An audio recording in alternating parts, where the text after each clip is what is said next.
আহ সম্মানিত সুধী, সবাইকে শুভ সন্ধ্যা। স্বাধীনতার সুবর্ণ জয়ন্তী এবং গণযোগাযোগ ও সাংবাদিকতা ডিসিপ্লিনের পঞ্চম বর্ষ পূর্তি উপলক্ষে আয়োজিত এই ওয়েবিনারে আপনাদের সবাইকে স্বাগত। আজকে আমাদের অনুষ্ঠানের প্রধান অতিথি হিসেবে উপস্থিত আছেন আমাদের সামাজিক বিজ্ঞান স্কুলের সম্মানিত ডিন অধ্যাপক ডক্টর নাসিফ আহসান স্যার।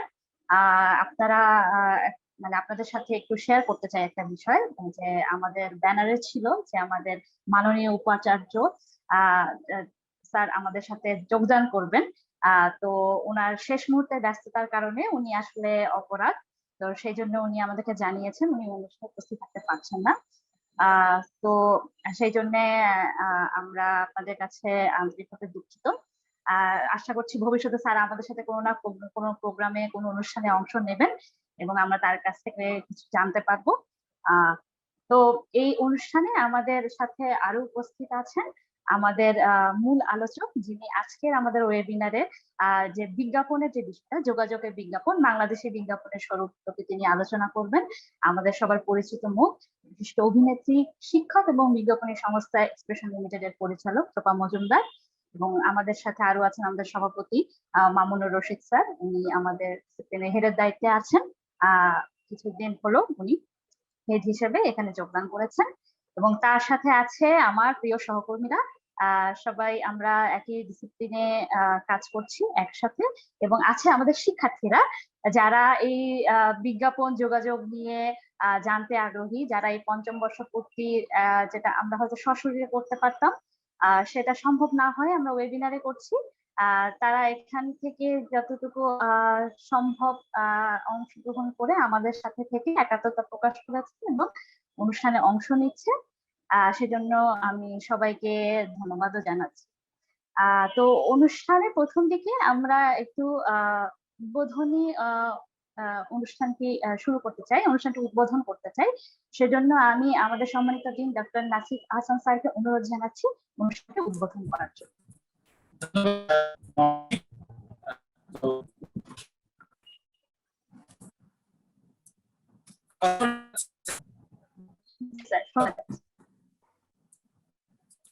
স্বাধীনতার সুবর্ণ জয়ন্তী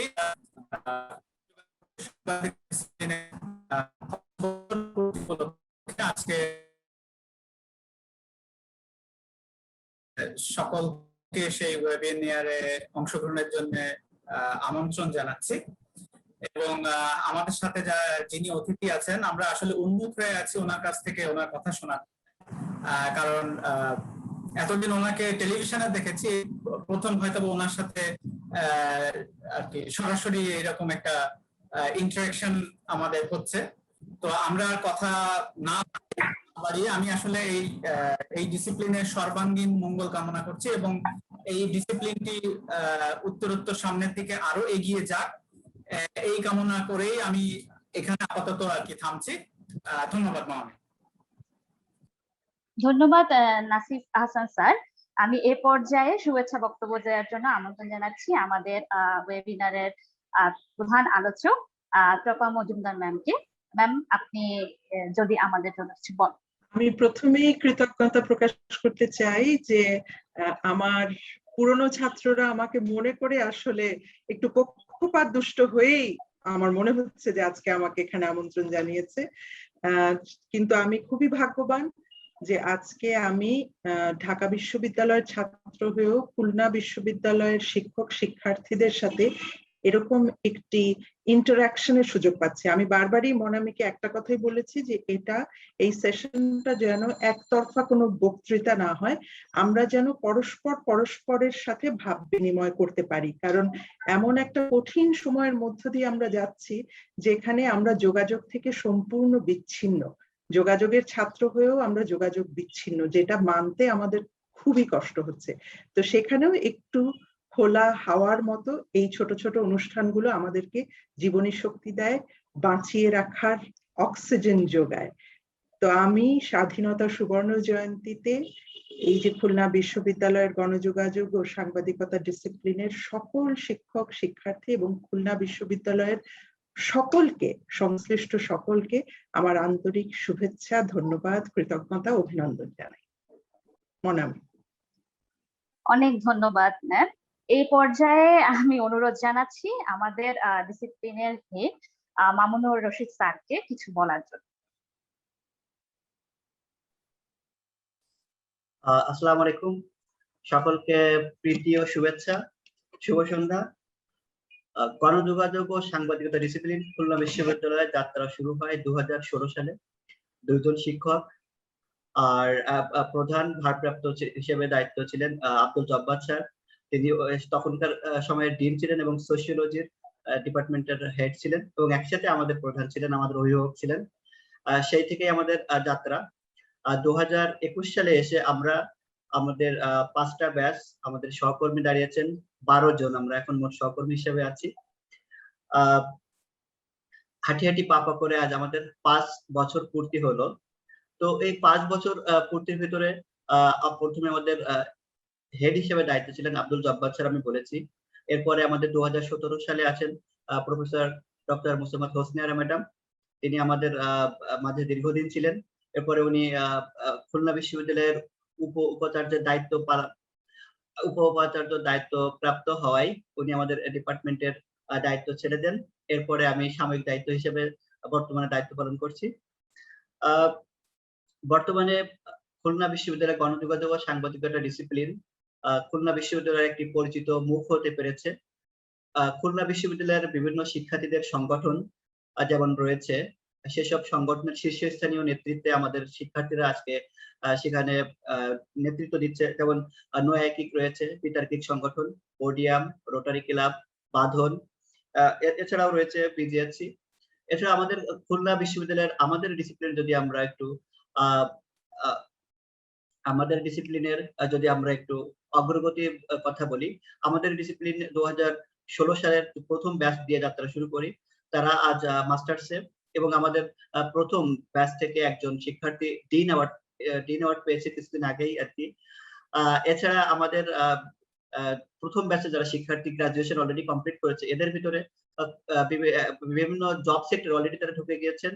যেমন খুলনায় প্রাইভেট ইউনিভার্সিটিতে অলরেডি একজন শিক্ষক হিসেবে যোগদান করেছেন।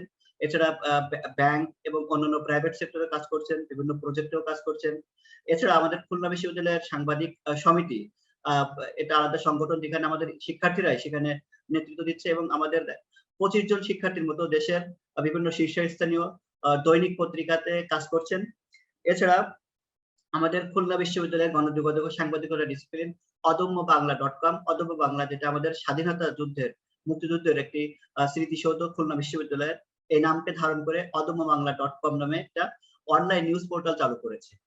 এছাড়া খুলনা বিশ্ববিদ্যালয়ের আমাদের ডিসিপ্লিনের সম্পর্কে একটি ল্যাব রুম রয়েছে, যেটা আমরা খুব শীঘ্রই উদ্বোধন করব। এছাড়া আমাদের সেমিনার লাইব্রেরি রয়েছে, যেখানে শিক্ষার্থীদের জন্য পর্যাপ্ত পরিমাণে বই রয়েছে, ই রিসোর্স সিস্টেম রয়েছে। এছাড়া আমাদের যারা করোনাকালীন আমাদের শিক্ষকরা যারা রয়েছেন, তারা আমাদের পরিচিত বিভিন্ন ক্ষেত্রে যারা বিদগ্ধজন, তাদের নিয়ে করোনাকালীন শিক্ষার্থীদের যাতে ইন্টারাকশন গুলো হয় বা শিক্ষার্থীরা যাতে, যেহেতু আমরা শিক্ষক হিসেবে একদমই নবীন ছিলাম, তো সেহেতু আমরা আমাদের শিক্ষক যারা ছিলেন ঢাকা বা ঢাকার বাইরে বা অন্যান্য যারা সাংবাদিকতার ক্ষেত্রেও যারা স্থানীয় পত্রিকার যারা সাংবাদিকতার ক্ষেত্রেও যারা ভালো ভূমিকা রেখেছিল, তো তাদেরকে আমরা আমন্ত্রণ জানিয়েছিলাম যে আমাদের শিক্ষা সহযোগী হয়ে ওঠার জন্য। আমাদের শিক্ষকরা যারা ছিলেন তারাও প্রচুর আমাদের শিক্ষার্থী বান্ধব বলবো আমি, এবং নিজ নিজ ক্ষেত্রে তারা অবদান রেখে চলেছেন। আমরা যখন মিটিং করি আর কি, প্রায় একটা কথাই বলি যে আমরা সবাই আমাদের সেলফ ডেভেলপমেন্ট যেমন করব, সেলফ স্কিল যেমন বাড়াবো, তো আমাদের স্টুডেন্টরা যারা আমাদের অন্যান্য ইউনিভার্সিটির যে সুযোগ সুবিধা, যেহেতু আমাদের ইউনিভার্সিটির তুলনায় বয়সের তুলনায় আমাদের ডিপার্টমেন্টে অনেক নবীন ছিল আর কি, তো আমাদের শিক্ষার্থীরা যাতে কোনো ক্রমে সাংবাদিকতা, যোগাযোগ এই ক্ষেত্রগুলো থেকে পিছিয়ে না পড়ে, সেই দিকটা আমরা নজর রাখবো। তো সেই লক্ষ্যকে ধারণ করে আর কি যোগাযোগ, সাংবাদিকতা এবং গণমাধ্যমের প্রতিটা ক্ষেত্র দিয়ে আমরা প্রায় 2 মাস খানিক আগে একটা পরিকল্পনা করি যে আমরা একটা ওয়েবিনারের সিরিজ ওয়েবিনার করব। তো মাঝখানে রোজা গেল, রোজার বন্ধ থাকার কারণে দেখা যাচ্ছে আমাদের এই কার্যক্রমটা অনেকদিন পিছিয়ে ছিল, তবে আমাদের যারা এই কমিটিকে ছিল আর কি, webinar committee, Choton sir, Saramani madam এবং উজ্জ্বল স্যার, তাদেরকে ধন্যবাদ জানাই যে তারা খুব চমৎকার ভাবে এই একটা সুন্দর আয়োজন করেছেন। আর বিশেষ করে ধন্যবাদ জানাচ্ছি আজকের অনুষ্ঠানের মধ্যমণি, যিনি প্রধান আলোচক এবং আমাদের সামাজিক বিজ্ঞান স্কুলের ডিন আছেন। এছাড়াও আমি দেখছি সিনিয়র শিক্ষক হিসেবে জিয়াউল হায়দার স্যার আছেন, এছাড়া আছেন আব্দুল জব্বার স্যারও আছেন। আমি তাদেরকে ধন্যবাদ জানাচ্ছি। এছাড়াও যারা যুক্ত হয়েছেন আমি সকলকে ধন্যবাদ জানাচ্ছি। তো যেহেতু আজকে আমার আলোচনা দীর্ঘায়িত করার কোনোই সুযোগ নাই, যেহেতু আমরা ম্যাডামের আলোচনা শুনবো আর কি, আমি ম্যাডামের কাছ আমি একটুখানি ইনফরমেশন অ্যাড করতে চাই। 2012 সালে আর কি, মেবি মনে হয় 12 সালে আমি ম্যাডামের ক্লাস পেয়েছিলাম আর কি। তো ম্যাডামের ক্লাস করার পরে আর কি আমার যে বিজ্ঞাপন সম্পর্কে যে ধারণাটা ছিল সেটা টোটালি চেঞ্জ হয়ে যায়। তো আজকে আবারও সেই সুযোগটা পেয়েছি ম্যাডামের ক্লাস করার পর, দীর্ঘ 8-9 বছর পরে আর কি। তো আমি একটু স্ক্রিন শেয়ার দিচ্ছি। আমরা ম্যাডামের ক্লাসে যখন ক্লাস শেষ দিন প্রেজেন্টেশন দিয়েছিলাম, প্রেজেন্টেশন দেওয়ার পরে ম্যাডামের সাথে আমরা অপরাজয় বাংলাতে যে ছবি উঠিয়েছিলাম ম্যাডামের সাথে, আমরা আমাদের যে গ্রুপটা ছিল, তো ম্যাডাম অনুমতি দিলে আমি সেই কয়েকটা ছবি একটু দেখাতে চাইতাম আর কি। নিশ্চয়ই নিশ্চয়ই, দেখো আমিও দেখতে চাই।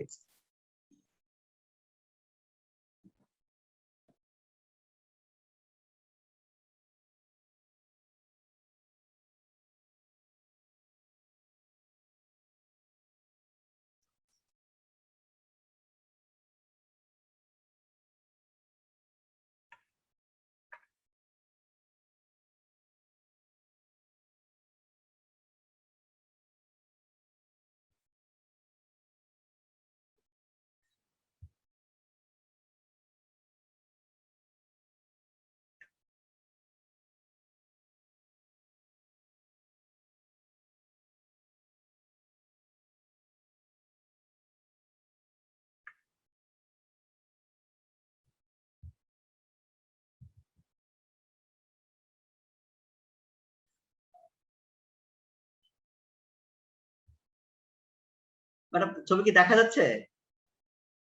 হ্যাঁ হ্যাঁ, দেখা যাচ্ছে, খুব ভালোভাবেই দেখা যাচ্ছে। জি ম্যাডাম, আমাদের গ্রুপটা ছিল ম্যাডাম, আমি আপনার বাম পাশে যে দাঁড়িয়ে আছি। হ্যাঁ হ্যাঁ, চিনতে পারছি। এর মধ্যে আর কেউ আছে এখন খুলনায়? জি ম্যাডাম। এই মানে তোমাদের এই গ্রুপের আর কেউ কি এখন খুলনা বিশ্ববিদ্যালয়ে আছো না? জি ম্যাডাম, পিছনে আপনার পিছনে যে আছে জুয়েল, ও ঢাকা ইউনিভার্সিটিতে আছে, আর তার নিয়ে মনে আপনার অ্যাডমিন ক্যাডারে আছে, আর ডেইলি স্টারে আছে, সাংবাদিকতা করছে, মোটামুটি সবাই আছে সবাই। বাহ। জি ম্যাডাম। আরে সর্বনাশ।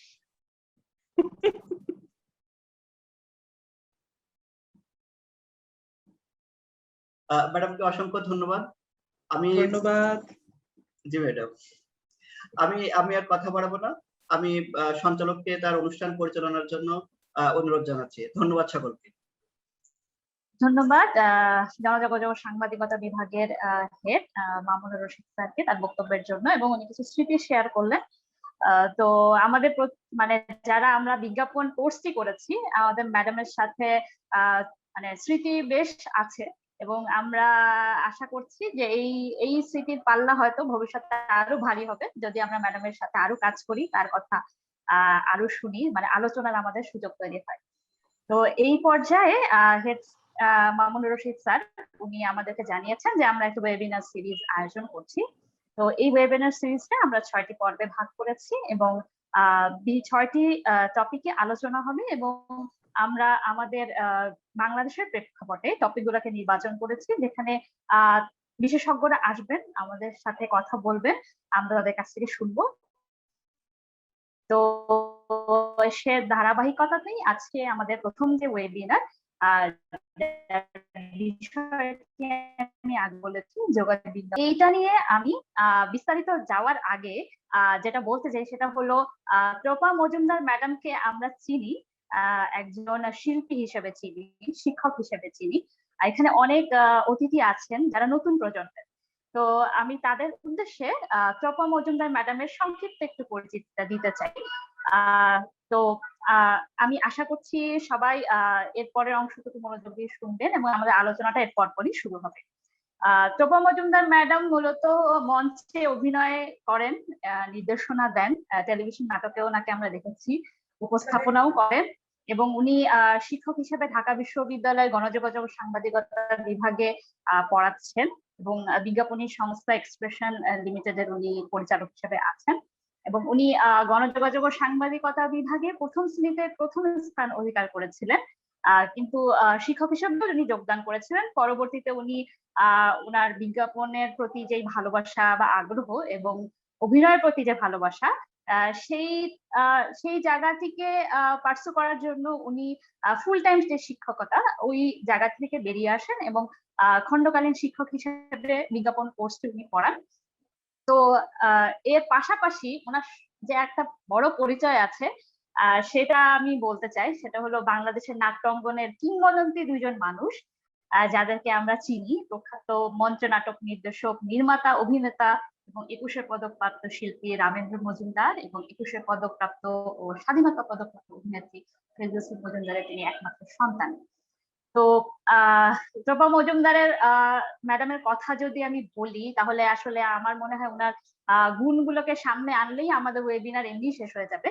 তো সেই জন্য আমি এটাকে সংক্ষিপ্ত করলাম এবং হচ্ছে আমাদের যে মূল আলোচনার জায়গাটি সেখানে আমি চলে যাচ্ছি। ম্যাম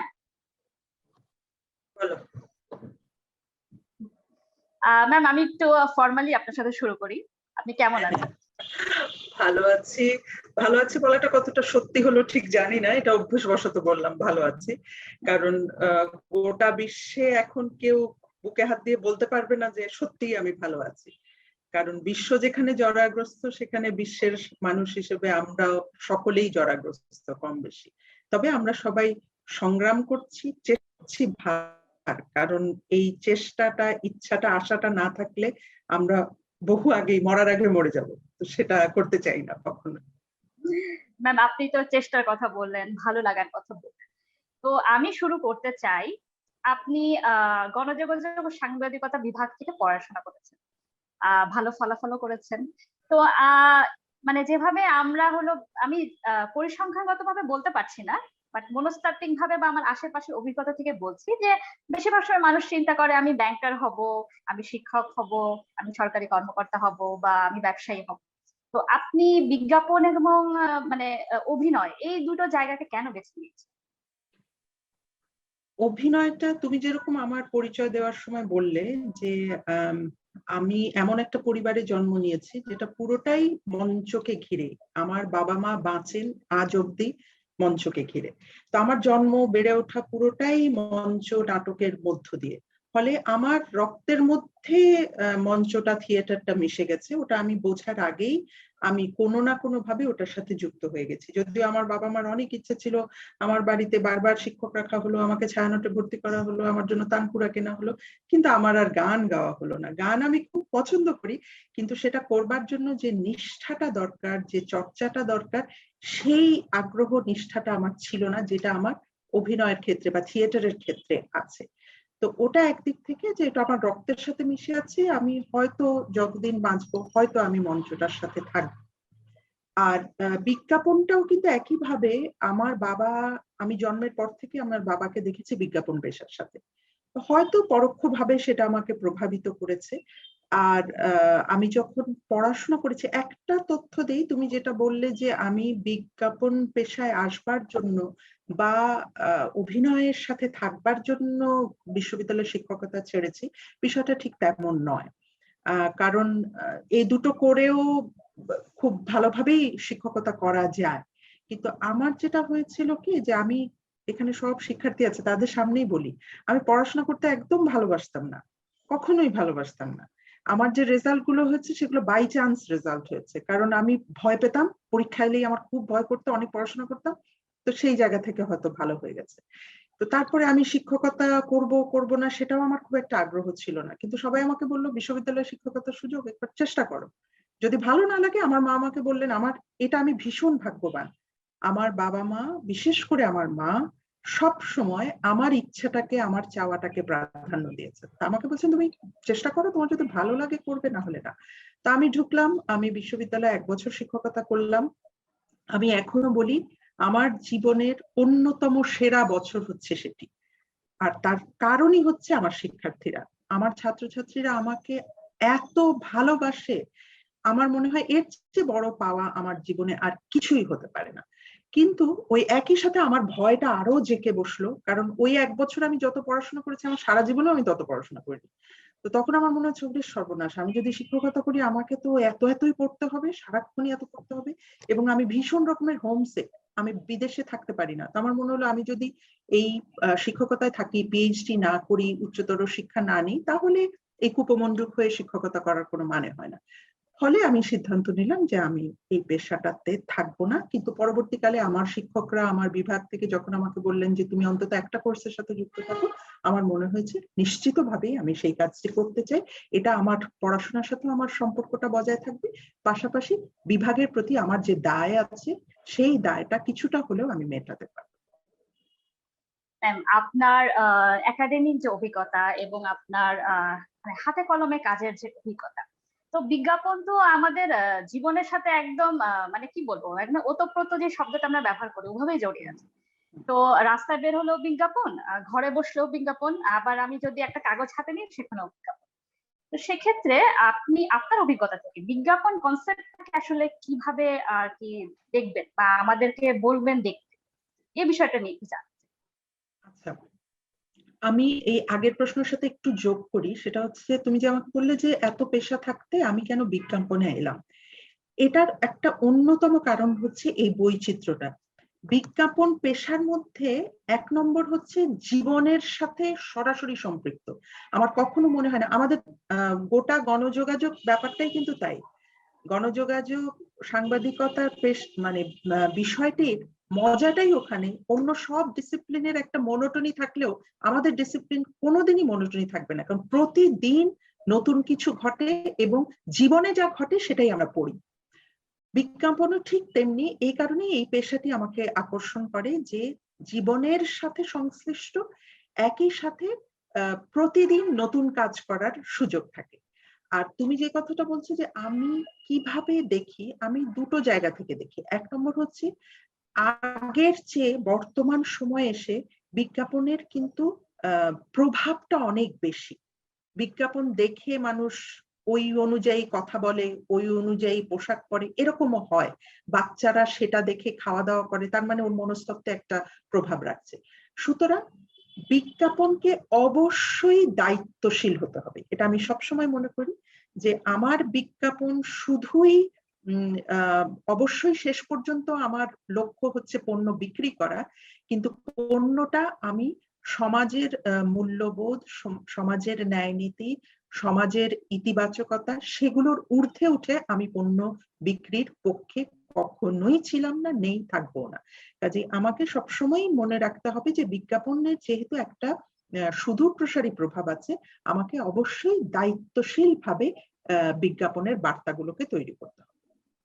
তো সেক্ষেত্রে যে বিষয়টা আসে, যখন বিজ্ঞাপন তৈরি হয় নিশ্চয়ই দুটো বিষয় মাথায় রাখতে হয়। একটা হলো দর্শকের মনস্তত্ত্ব, যেহেতু আমরা পণ্যকে কেন্দ্র করে বিজ্ঞাপন গুলাকে দেখি, এবং তার সাথে নিশ্চয়ই যিনি নির্মাণ করছেন বা এই নির্মাণের সঙ্গে যারা জড়িত আছেন তাদেরও একটা মনস্তত্ত্ব কাজ করে। তো এই মনস্তত্ত্বটাকে সমন্বয় কিভাবে করা হয়, যে আমি দর্শকের সাথে যোগাযোগ করি, এই যোগাযোগের জন্য এই মনস্তত্ত্বগুলো কিভাবে সমন্বয়? আচ্ছা, বিজ্ঞাপনের যারা পেশার সাথে যুক্ত তাদের কাছে একজন পণ্য নির্মাতাই বলবো, অর্থাৎ যিনি পণ্যটা তৈরি করছেন, প্রস্তুতকারক, তিনি কেন বিজ্ঞাপন প্রফেশনালের কাছে আসে?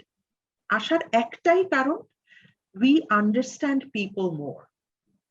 এটাই আমাদেরকে করতে হয়। বিজ্ঞাপন পেশায় আমরা যারা থাকি, আমাদের প্রধান কাজ হলো মানুষের মনস্তত্ত্বটা বোঝা, মানুষকে বোঝা, মানুষ কি চায় এবং কিভাবে তাকে আমি প্রভাবিত করতে পারি।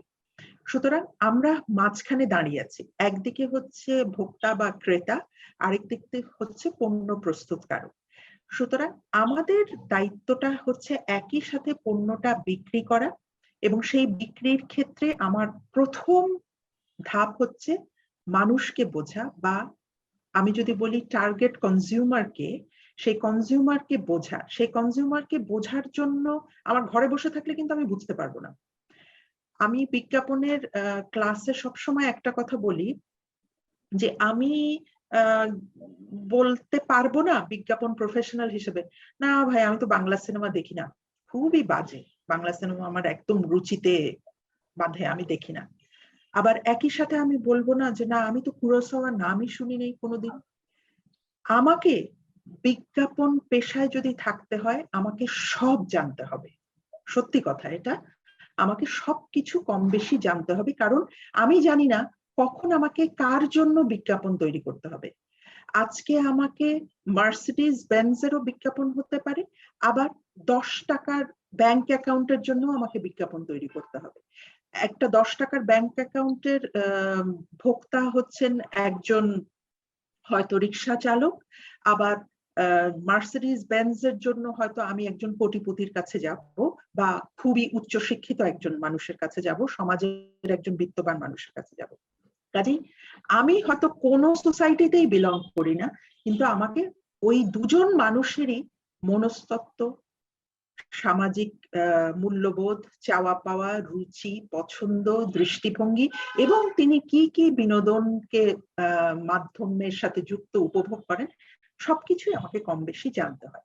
সুতরাং এই সমন্বয় ঘটানোর জন্য আমাকে প্রথম কথা হচ্ছে মানুষের সাথে মিশতে হবে, মানুষকে চিনতে হবে, জানতে হবে, এবং তার রুচি পছন্দ সব ধরনের বিষয়েই আমাকে, আমরা বলি তো jack of all trade master of none, আমাদেরকে to some extent jack of all trade হতেই হবে। আমাকে কিছু না কিছু একটু ধারণা সব শ্রেণী পেশার মানুষ সম্পর্কে জানতে হবে। তাদের মানুষ সম্পর্কে জানা মানে শুধু সে কোথায় থাকে এটুকুই নয়, কতটুকু আয় করে এটুকুই নয়, তার মানসিক গঠনটা সম্পর্কে জানাটা খুব জরুরি। তার মানে কি ম্যাডাম আমরা বলতে পারি এরকম যে আমাদের আসলে পর্যবেক্ষণ শক্তিটাও আসলে শানিত হওয়াটা জরুরি এক্ষেত্রে? খানিকটা মানে ভীষণ রকমের, খানিকটা না মানে অনেকটাই, অনেকটাই মানে একই।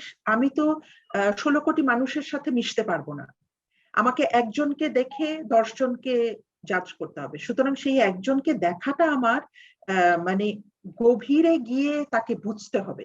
সেই কারণে আমি একটু মেশার কথা বলি, যে আমি খুব ইন্ট্রোভার্ট, আমি খুব ঘরে থাকি, আমি কারোর সাথে মিশি না, কারোর সাথে কথা বলি না, এভাবে হলে বিজ্ঞাপনের নির্মাণের জায়গাটা অনেক কঠিন হয়ে যায়, কারণ তখন আমি মানুষকে সহজে বুঝতে পারি না। সুতরাং মানুষের সাথে মেশা, এখন তো সোশ্যাল মিডিয়ার মাধ্যমে বহু লোক কে ইন্টারঅ্যাক্ট করা যায়, জানা যায়, সেই জায়গাটাকে রাখা, বিভিন্ন ধরনের, আজকে একটা পেইন্টিং এক্সিবিশন, আমার কোনো দরকার নেই যে আমি বুঝি কি বুঝি না, সেটা অনেক সেকেন্ডারি বিষয়। আমি যাব, আমি এক্সপিরিয়েন্স করব, আমি ছবিটা দেখব, আমি আমার পাশের মানুষগুলোকে দেখব, যারা ওটা দেখছে, কি দেখছে, কিভাবে ইন্টারঅ্যাক্ট করছে, কোনটা তার ভালো লাগছে, পারলে তার সাথে একটু কথা বলবো। সুতরাং পর্যবেক্ষণটা তো প্রথম এবং প্রাথমিক শর্ত।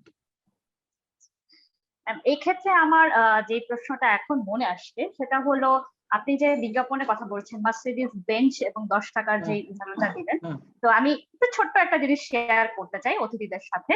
যে যখন আমি আপনার শিক্ষার্থী ছিলাম 2011 সালে, তো তখন আপনি আমাদেরকে বলেছিলেন একটা লাক্স সাবানের বিজ্ঞাপন বানাতে ক্লাসরুমে, বাট এটার মডেল হবে একজন মেয়ে। একজন মেল কিভাবে সোপের মডেল হবেন, তাও আবার লাক্স, যেটাকে আমরা আলটিমেটলি দেখছি যে অ্যাকচুয়ালি এটা আসলে নারীরা এটাতে সম্পৃক্ত বেশি, এবং এটা গ্ল্যামারাস প্রেজেন্টেশন আমরা দেখি ইদানিং। তো এবং আগেও বোধহয় ওরকমই ছিল, যদি বিপাশা হায়াত, শমিক আহসান ওনাদের কথা আমি মনে করি। তো আপনার এই কথাটার সাথে তখন আমি ওটাকে একটু মানে আমার কল্পনায় আমি আবার ওটাকে নিয়ে আসলাম যে ম্যাম আমাদেরকে এরকম বলেছিলেন। এখন আমার প্রশ্নটা হচ্ছে এরকম যে বিজ্ঞাপনের তো একটা ট্রেন্ড আমি ব্যক্তিগতভাবে দেখছি যেটা চেঞ্জ করছে। যেমন এক সময় আমরা ছোটবেলায় জনি ফিলিপসের বিজ্ঞাপন দেখতাম যেটা ছিল শাড়িঙ্গে, বা ফিলিপসের যেই বিজ্ঞাপনটা এখনো সবার মুখে মুখে আছে যে মাছের রাজা ইলিশ, বাটি রাজা ফিলিপস।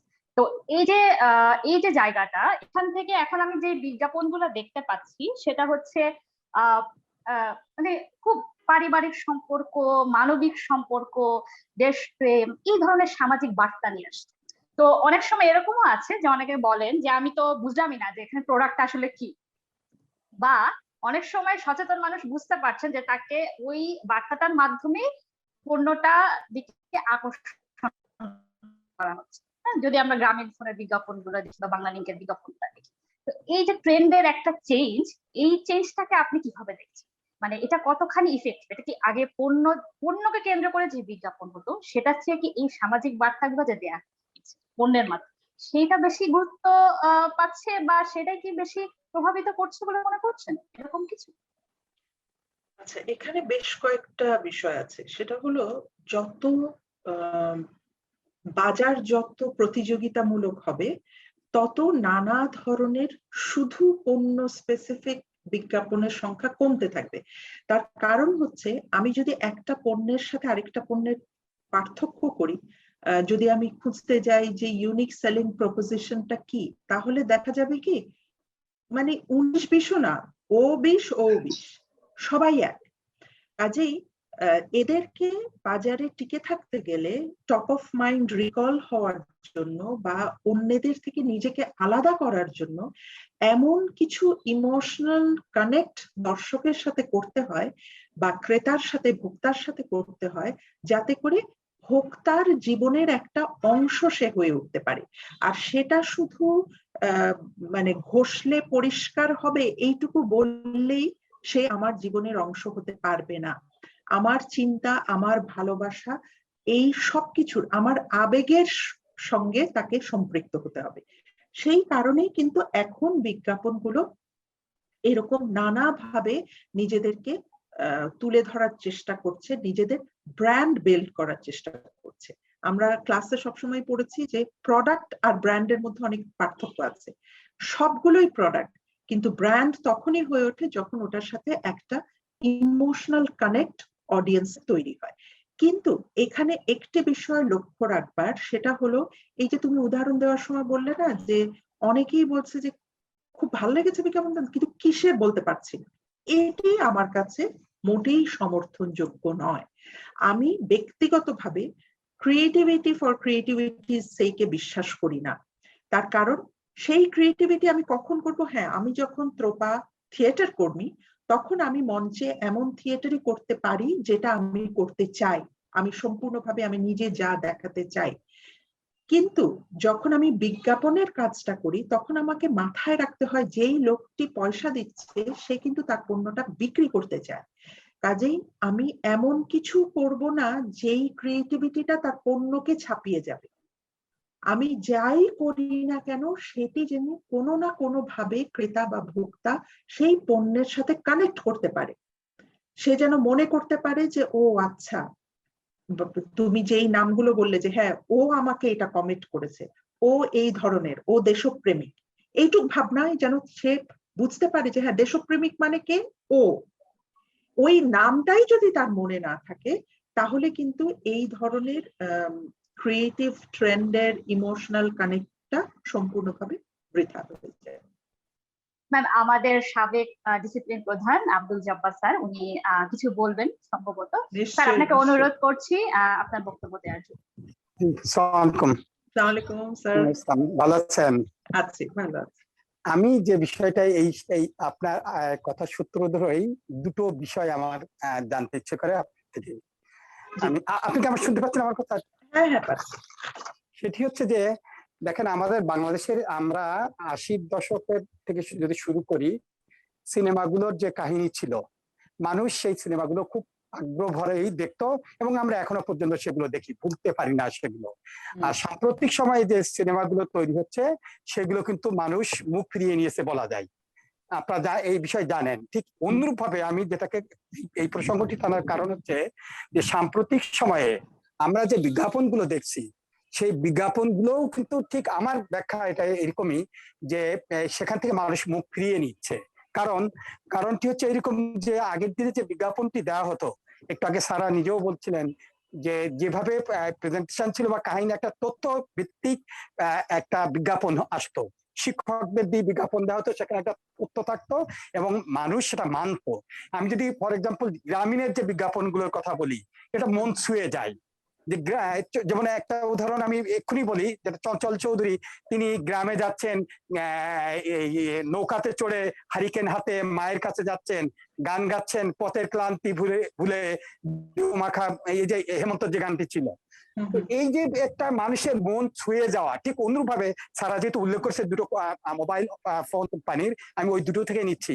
উল্টো চিত্র হচ্ছে আমরা দেখতে পাই বাংলা লিংকের বিজ্ঞাপনে। আমি মনে করি যেমন বাংলা লিংক যেভাবে বিজ্ঞাপনগুলো দেয়, আমার কাছে মনে হয় যে সেখানে মেসেজটা, হ্যাঁ ইয়াং জেনারেশনের জন্য মেসেজটি আছে, কিন্তু আমরা যারা একটু বয়স হয়ে গেছে তারা কিন্তু ওই বিজ্ঞাপনগুলো মোটেই পছন্দ করি না, এবং দুচ্ছাই বলে ওরা যখনই ওই বিজ্ঞাপনগুলো আসে টেলিভিশনকে স্কিপ করবে, বন্ধ করে অন্য চ্যানেলে চলে যায়। কিন্তু গ্রামীণের একটা বিজ্ঞাপন যখন দেখি, সেটা মনে হয় না এর মানে শুরু থেকে শেষ পর্যন্ত দেখি। এই জায়গায় আপনার ব্যাখ্যাটি কি বা স্ট্যান্ডটা কি হবে? এক।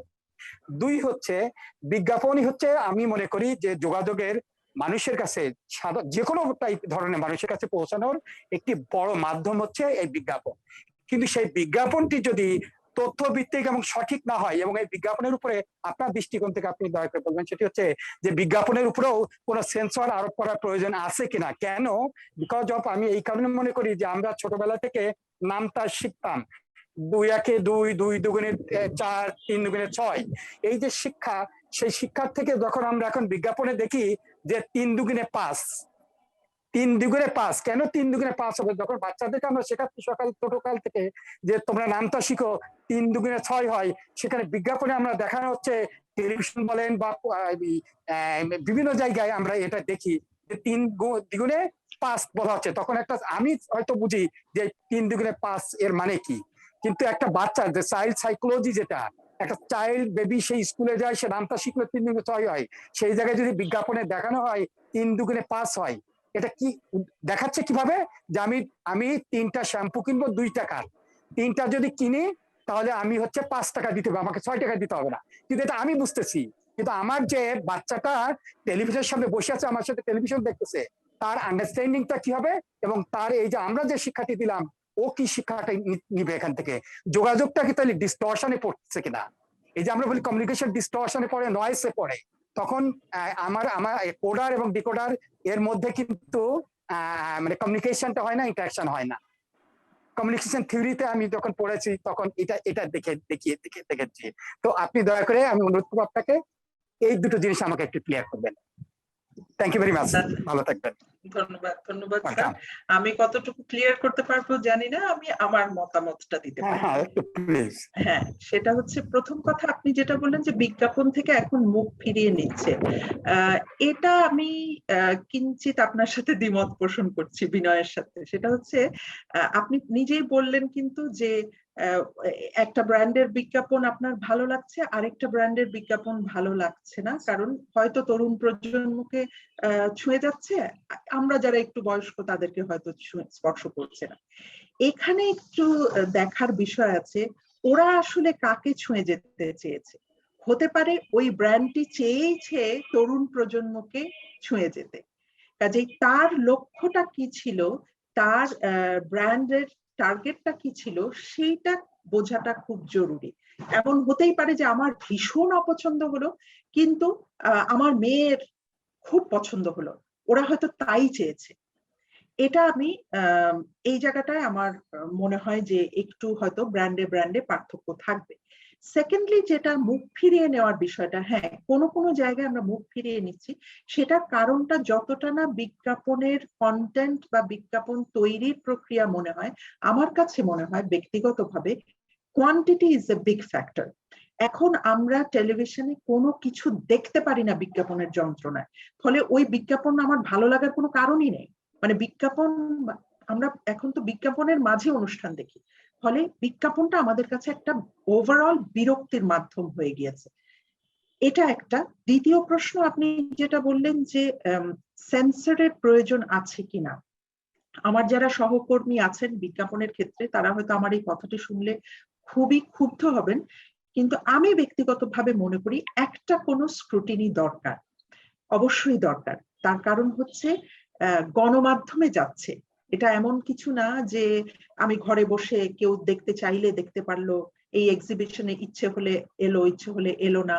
বড়দেরকে আনলাম, আমরা যেরকম কোনো নাটকের টিকিটে লিখে দিই 5 বছরের কম বয়সী শিশুদের আনবেন না, এখানে তো সেই সুযোগ নেই। এটা গণমাধ্যমে যাচ্ছে, প্রত্যেকের কাছে উন্মুক্ত হচ্ছে।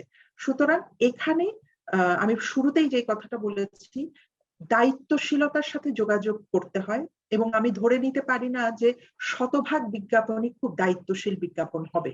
সেক্ষেত্রে রাষ্ট্রীয় পর্যায়ে বলি বা গণমাধ্যমগুলোর একটা নিজস্ব নীতিমালা থাকা উচিত বলে আমি মনে করি, যেই নীতিমালার মধ্য দিয়ে গেলে হয়তো বিজ্ঞাপন এমন কিছু বার্তা পৌঁছে দেবে না যেটা সমাজে ভুল কোনো তথ্য প্রদান করবে। তো আপনার দুটো কথার ক্ষেত্রে আমার আবারও ওই একটাই বক্তব্য যে বিজ্ঞাপন থেকে মুখ ফিরিয়ে নেওয়ার জন্য কারণ একটা কোয়ান্টিটি, আরেকটা হচ্ছে টার্গেট স্পেসিফিক কমিউনিকেশন। আর আমাদের দেশে আরেকটা বড় গ্যাপ আছে স্যার, আমার যেটা মনে হয়, আমাদের কখনো পোস্ট ইভ্যালুয়েশন হয় না। আমরা একটু নিজেরা একটা বিজ্ঞাপন, আপনি আমার পরিচিত, আপনি আমাকে বললেন বা ভালো বানিয়েছেন, তো আমি খুব খুশি হয়ে গেলাম যে ওই বিজ্ঞাপনটা ভালো হয়েছে, কিন্তু আসলেই ওই বিজ্ঞাপনটা ক্রেতার উপরে, ভোক্তার উপরে কি প্রভাব সৃষ্টি করেছে, এই ইম্প্যাক্ট স্টাডি গুলো আমাদের এখানে সেভাবে হয় না, যেই কারণে হ্যাঁ ট্রেন্ডের সাথে সাথে এখন এক ধরনের বিজ্ঞাপন হচ্ছে তো সবাই ওই ধরনের বিজ্ঞাপন বানাচ্ছে, কিন্তু সেই বিজ্ঞাপনটা আসলেই ভোক্তাকে আমার পণ্যটি ক্রয়ে উদ্বুদ্ধ করছে কিনা সেই তথ্য আমাদের কাছে থাকছে না। এটা একটা বড় গ্যাপ বলে আমার কাছে। Thank you very much. Thank you. Thank you. ধন্যবাদ।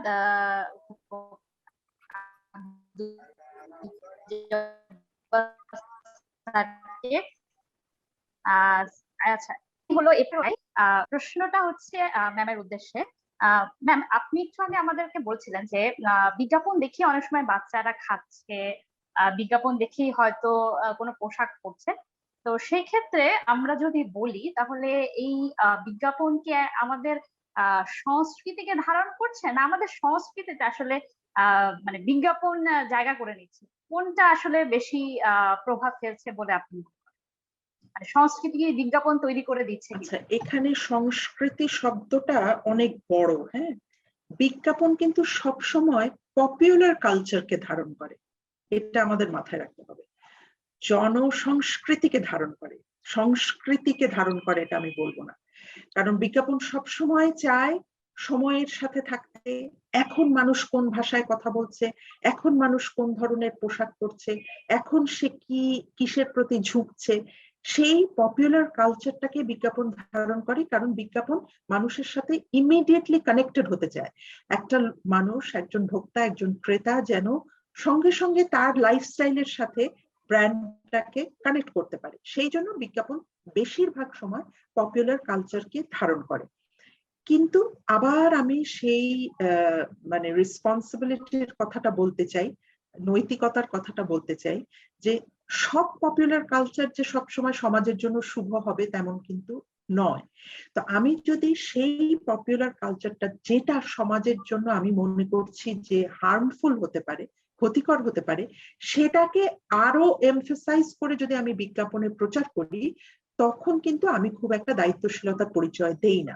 বরং আমি তোমাদেরকে যে কথাটা বলেছিলাম যে লাক্সের বিজ্ঞাপনে পুরুষ, একইভাবে আমরা যখন মশলার বিজ্ঞাপনে একজন পুরুষকে দেখাই রান্না করতে, আমাদের কত পার্সেন্ট পুরুষ বাড়িতে রান্না করে? খুব কম, খুবই কম। তো সেই জায়গায় আমরা ওটা দেখাই কেন? কারণ আমরা একটা পজিটিভ ট্রেন্ড সমাজে, পজিটিভ এক্সাম্পল এস্টাবলিশ করতে চাই। তো সেইভাবেই যে পপুলার কালচারকে যেমন আমি ধারণ করি, অবশ্যই মানুষ নিজেকে যেন একেবারে এলিয়েন না মনে করে, যে আরে এটা কোত্থেকে ব্র্যান্ড আসছে, এ তো আমি বুঝতেই পারি না, চিনতেই পারি না, আমার জীবনের সাথে যায় না, সেভাবে নয়। কিন্তু একই সাথে সমাজে যেন ইতিবাচক কিছু ধারা, কিছু উদাহরণ আমরা সৃষ্টি করতে পারি, বা সেটুক না পারলেও নেতিবাচক উদাহরণগুলোকে যেন আমরা বড় করে বিজ্ঞাপনে প্রচার না করি, সেই দায়টা অবশ্যই বিজ্ঞাপনের সবসময় থাকে।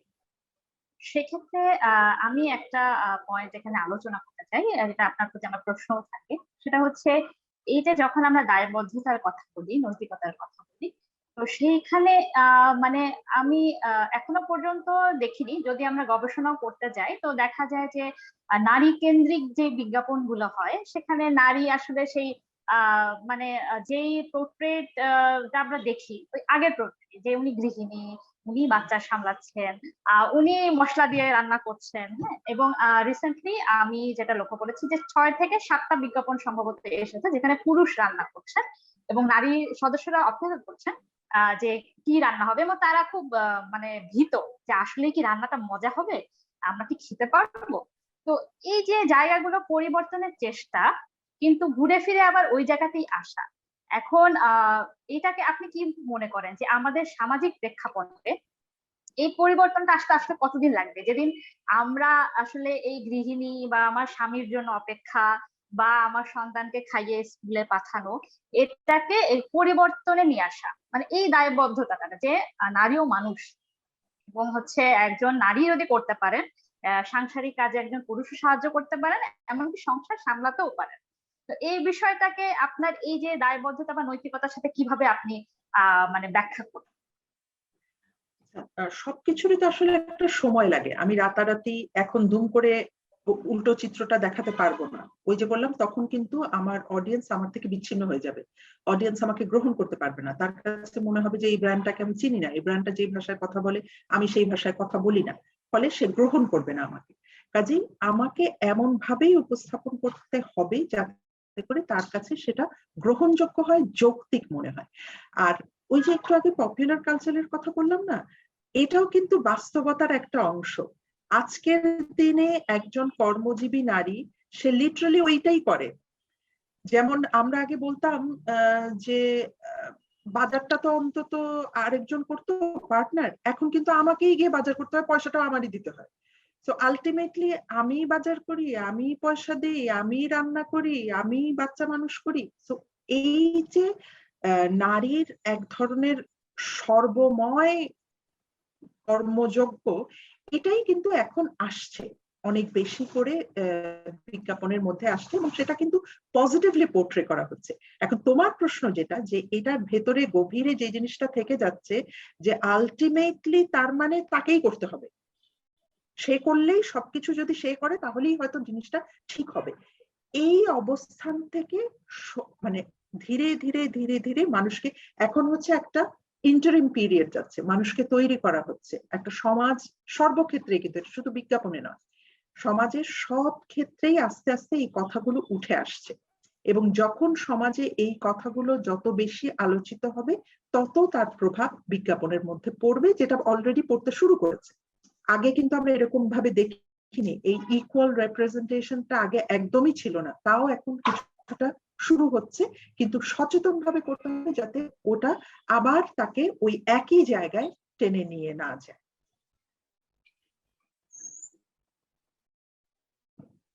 মনামি কি নেটওয়ার্কের সমস্যা পড়লে? মনামি, তোমাকে শুনতে পাই না।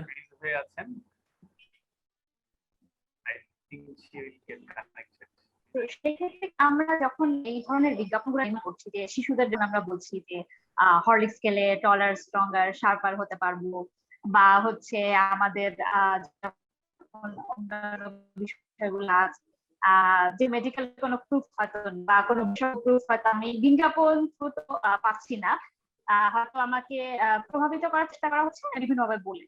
তো এইটাকে ম্যাডাম আমরা কিভাবে তাহলে মানে বলবো, মানে এটা কি আমাদের নীতির বিরুদ্ধে হচ্ছে কিনা বিজ্ঞাপন নির্মাণের ক্ষেত্রে, যখন এই মেসেজ গুলো দেওয়া হচ্ছে যে আমার বাচ্চা শার্প হতে পারবে শুধুমাত্র হরলিক্স, মানে আমি যদি পুষ্টিকর খাবার খাই তার সাথে হরলিক্সটাও খাই, বা দুধের শক্তি বাড়ায়, বাট সাইন্টিফিক্যালি যতদূর জানি যে দুধ নিজেই হলো বেশ শক্তিশালী একটি খাদ্য, মানে উপাদানের সমন্বয়েই তৈরি।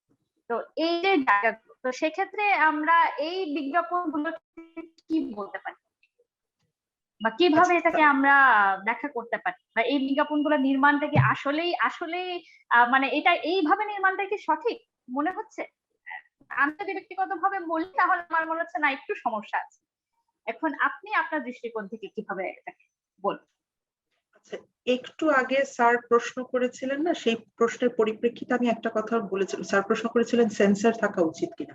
আমি তখন যে কথাটা বলেছিলাম আবারও বলছি, যে কিছু নীতিমালা থাকা খুব জরুরি। তুমি যে উদাহরণটি বললে, এই ব্র্যান্ডের এই বিজ্ঞাপন কিন্তু বিশ্বের অন্যান্য দেশে এটা কিন্তু হতে পারেনি, বাতিল হয়ে গেছে, বন্ধ হয়ে গেছে, তাদের বিরুদ্ধে কেস করা হয়েছে, নিষিদ্ধ করা হয়েছে।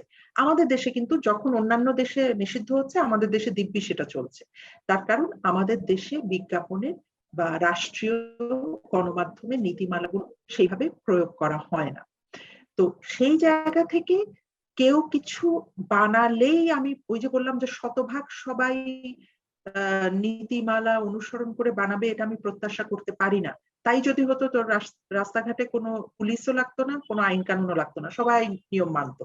কাজে সুযোগ সবাই নিতে চাইবে বা অনেকেই নিতে চাইবে, সেক্ষেত্রে দায়টা অনেক বেশি গণমাধ্যমের, রাষ্ট্রের, যাতে করে একটা নীতিমালার মাধ্যমে এমন ভাবে বিজ্ঞাপন শিল্পকে, অন্যান্য শিল্পের মতো বিজ্ঞাপন শিল্পকে পরিচালনা করা যায় যেটা সমাজ বা রাষ্ট্রের মানুষের বিরুদ্ধে না যায়। কারণ এই কন্টেন্ট গুলো বিজ্ঞাপনে আমরা কিন্তু অনেক সময় বলি যে এমন হতে পারে যে আমি পুরো সত্যটা বলতে পারবো না, হতেই পারে যে পুরো সত্যটা বললে আমি বিজ্ঞাপনে সেইভাবে ক্রেতাকে আকৃষ্ট করতে পারবো না, কিন্তু তার মানে এই নয় আমি মিথ্যা বলবো। আমাকে অবশ্য অবশ্য সত্য, সম্পূর্ণ সত্য না হলেও আমি মিথ্যা বলতে পারবো না, বিজ্ঞাপন কখনোই সেই জিনিস অ্যালাউ করে না। আর আমি যদি এমন কোনো তথ্য দেই যেটা বৈজ্ঞানিক প্রমাণ দাবি করে, তাহলে আমাকে সেই রেফারেন্সও দিতে হবে যে হ্যাঁ আমি বৈজ্ঞানিকভাবে এই ল্যাবে ওই রেফারেন্স আমার থাকতে হবে যে আমার সেখানে এই প্রমাণগুলো আমি পেয়েছি। আদারওয়াইজ এটা মিথ্যাচার ছাড়া, মানুষের সাথে প্রতারণা ছাড়া আর কিছুই হবে না।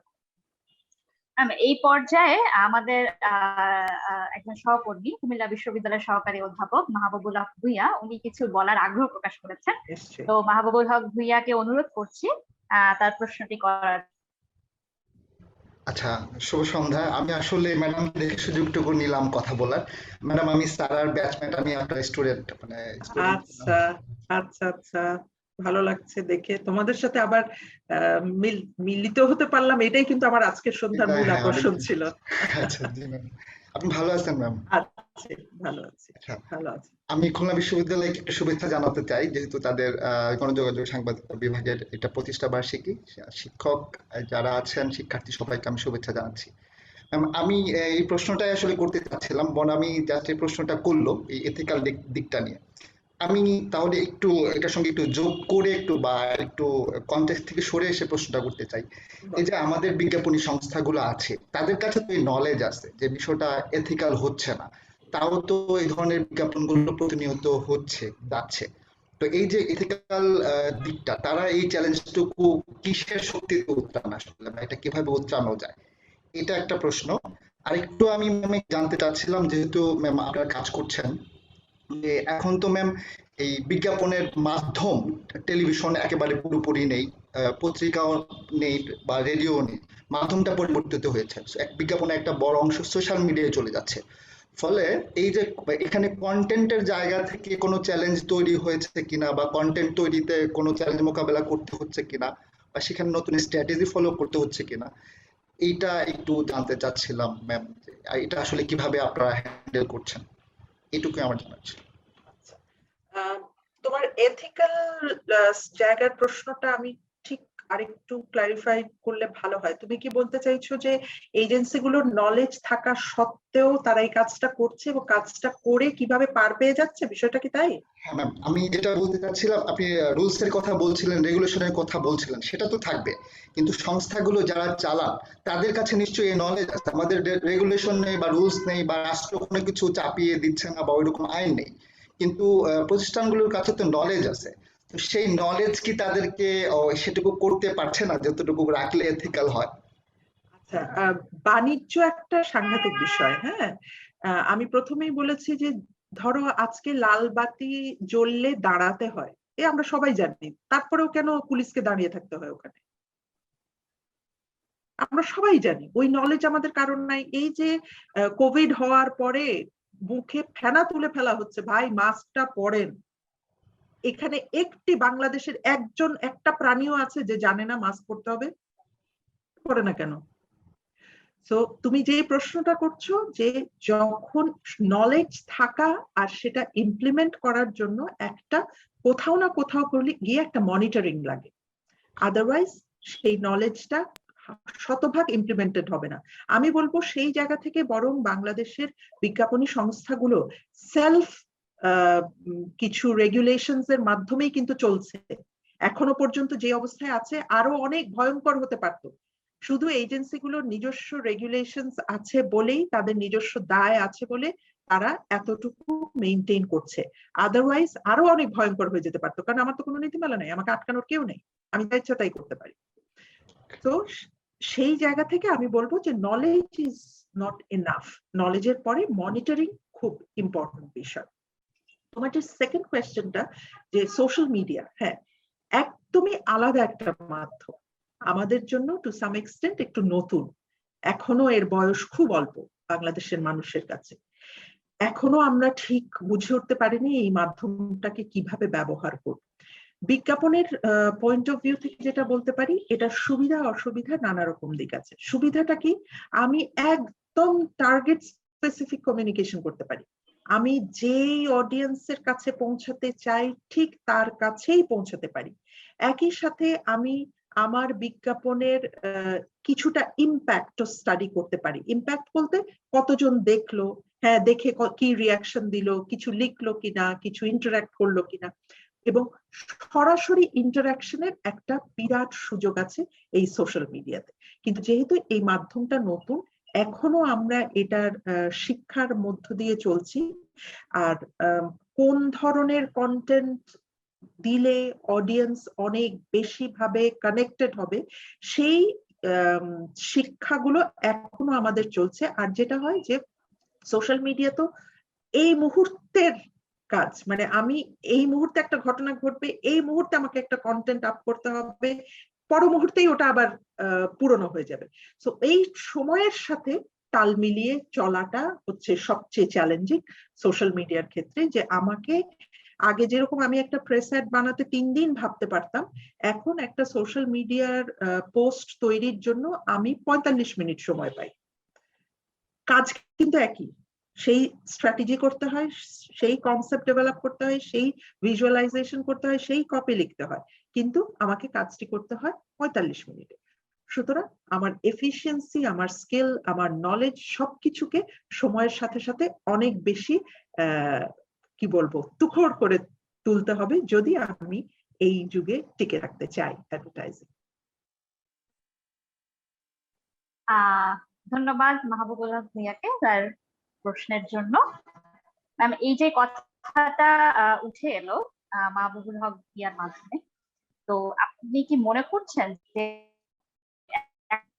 সময় এই সোশ্যাল মিডিয়া প্ল্যাটফর্ম গুলোর মানে আমাদের পত্রিকার যে বিজ্ঞাপন, টেলিভিশনের বিজ্ঞাপন, এটা একটু মানে কি বলবো, যেটা আমরা বলি আমাদের মানে সংবাদ মাধ্যমের ক্ষেত্রে আমরা প্রায় আলোচনা করি যে একসময় আর সংবাদপত্র থাকবে না, একসময় আর সংবাদপত্র টিকবে না। তো এটার প্রভাব কি কমে যাবে? মানে টেলিভিশন বা পত্রিকার যে বিজ্ঞাপনটা আমরা বছরের পর বছর ধরে দেখে আসছি, এখন মানুষের হাতে মোবাইল, একটা বাটন প্রেস করলেই সব চলে আসে, তো এটা বেশি প্রভাবশালী হয়ে উঠবে কিনা ভবিষ্যতে?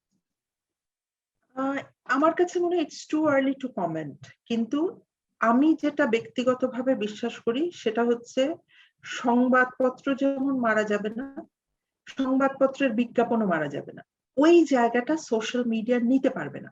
সোশ্যাল মিডিয়ার মাধ্যমে আমি কানেক্টেড হব, ইন্টারাকশন হবে, অনেক বেশি এনগেজিং কন্টেন্ট তৈরি হবে, কিন্তু বিশ্বাসযোগ্যতার জায়গাটা সংবাদপত্রের উপরে কেউ নিতে পারবে না। কাজেই সংবাদপত্রে যখন একটি বিজ্ঞাপন প্রকাশিত হয় তখন কিন্তু মানুষের বিশ্বাসযোগ্যতার মাত্রাটাও অন্যরকম থাকে। এবং এখনো পর্যন্ত যদি কোনো একটা প্রোডাক্ট লঞ্চ করে, নতুন আসে, অ্যানাউন্সমেন্ট হয়, আমি শুধু সোশ্যাল মিডিয়া দিয়ে আমি শেষ করতে পারি না, আমাকে যে করেই হোক একটা সংবাদপত্রে উপস্থিত থাকতে হয়, কারণ এটা আমার অস্তিত্বের সাথে সংশ্লিষ্ট। আমি যখন নিজে কোনো কিছু সত্যিকার অর্থে সারা দেশকে জানাতে চাই, সেই সারা দেশকে জানানোর জন্য সংবাদপত্রের বিকল্প বা অন্য কোনো গণমাধ্যমের বিকল্প হয়ে সামাজিক যোগাযোগ মাধ্যম মাথা উঁচু করে দাঁড়াতে পারবে সেটা না।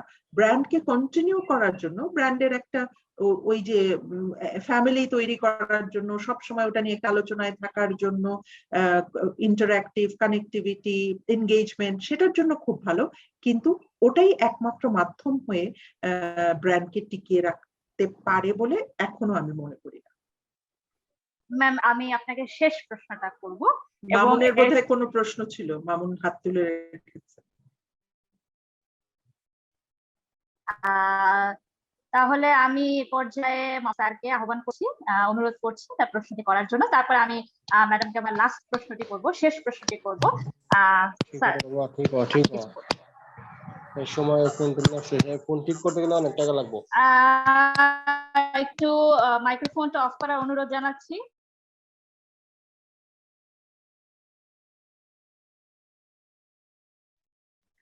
সবাইকে মিউট করে দিচ্ছি, আনমিউট করে কথা বলতে হবে। ধন্যবাদ সঞ্চালক ম্যাডামকে।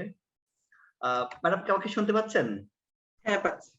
আচ্ছা ম্যাডাম, আমার একটা প্রশ্ন হলো, অনেকদিন ধরে প্রশ্নটা ঘুরপাক খাচ্ছে, সেটা হলো বাংলাদেশের বিজ্ঞাপনী বাজার। যেহেতু মিডিয়া হিসেবে বাংলাদেশের মিডিয়াগুলো যেমন ভালনারেবল, বিজ্ঞাপনী বাজারটা আসলে একটা মানে অদৃশ্য বাজার। আমরা এটা কোনো আসলে একটা এক্সাক্ট এস্থেটিক্স নাই এখানে, যেটা হলো বাংলাদেশের বিজ্ঞাপনের বাজারটা কিরকম। আমরা এটা বিভিন্ন জায়গা থেকে, সোর্স থেকে, যদিও সেটা আনঅথরাইজড সোর্স, যে 5,000 কোটি টাকা বাৎসরিক একটা বিজ্ঞাপনের বাজার বাংলাদেশে, কিন্তু আসলে কোন হাউস বা কোন আপনার আসল যে পরিসংখ্যানটা সেটা কিন্তু আমরা পাই না।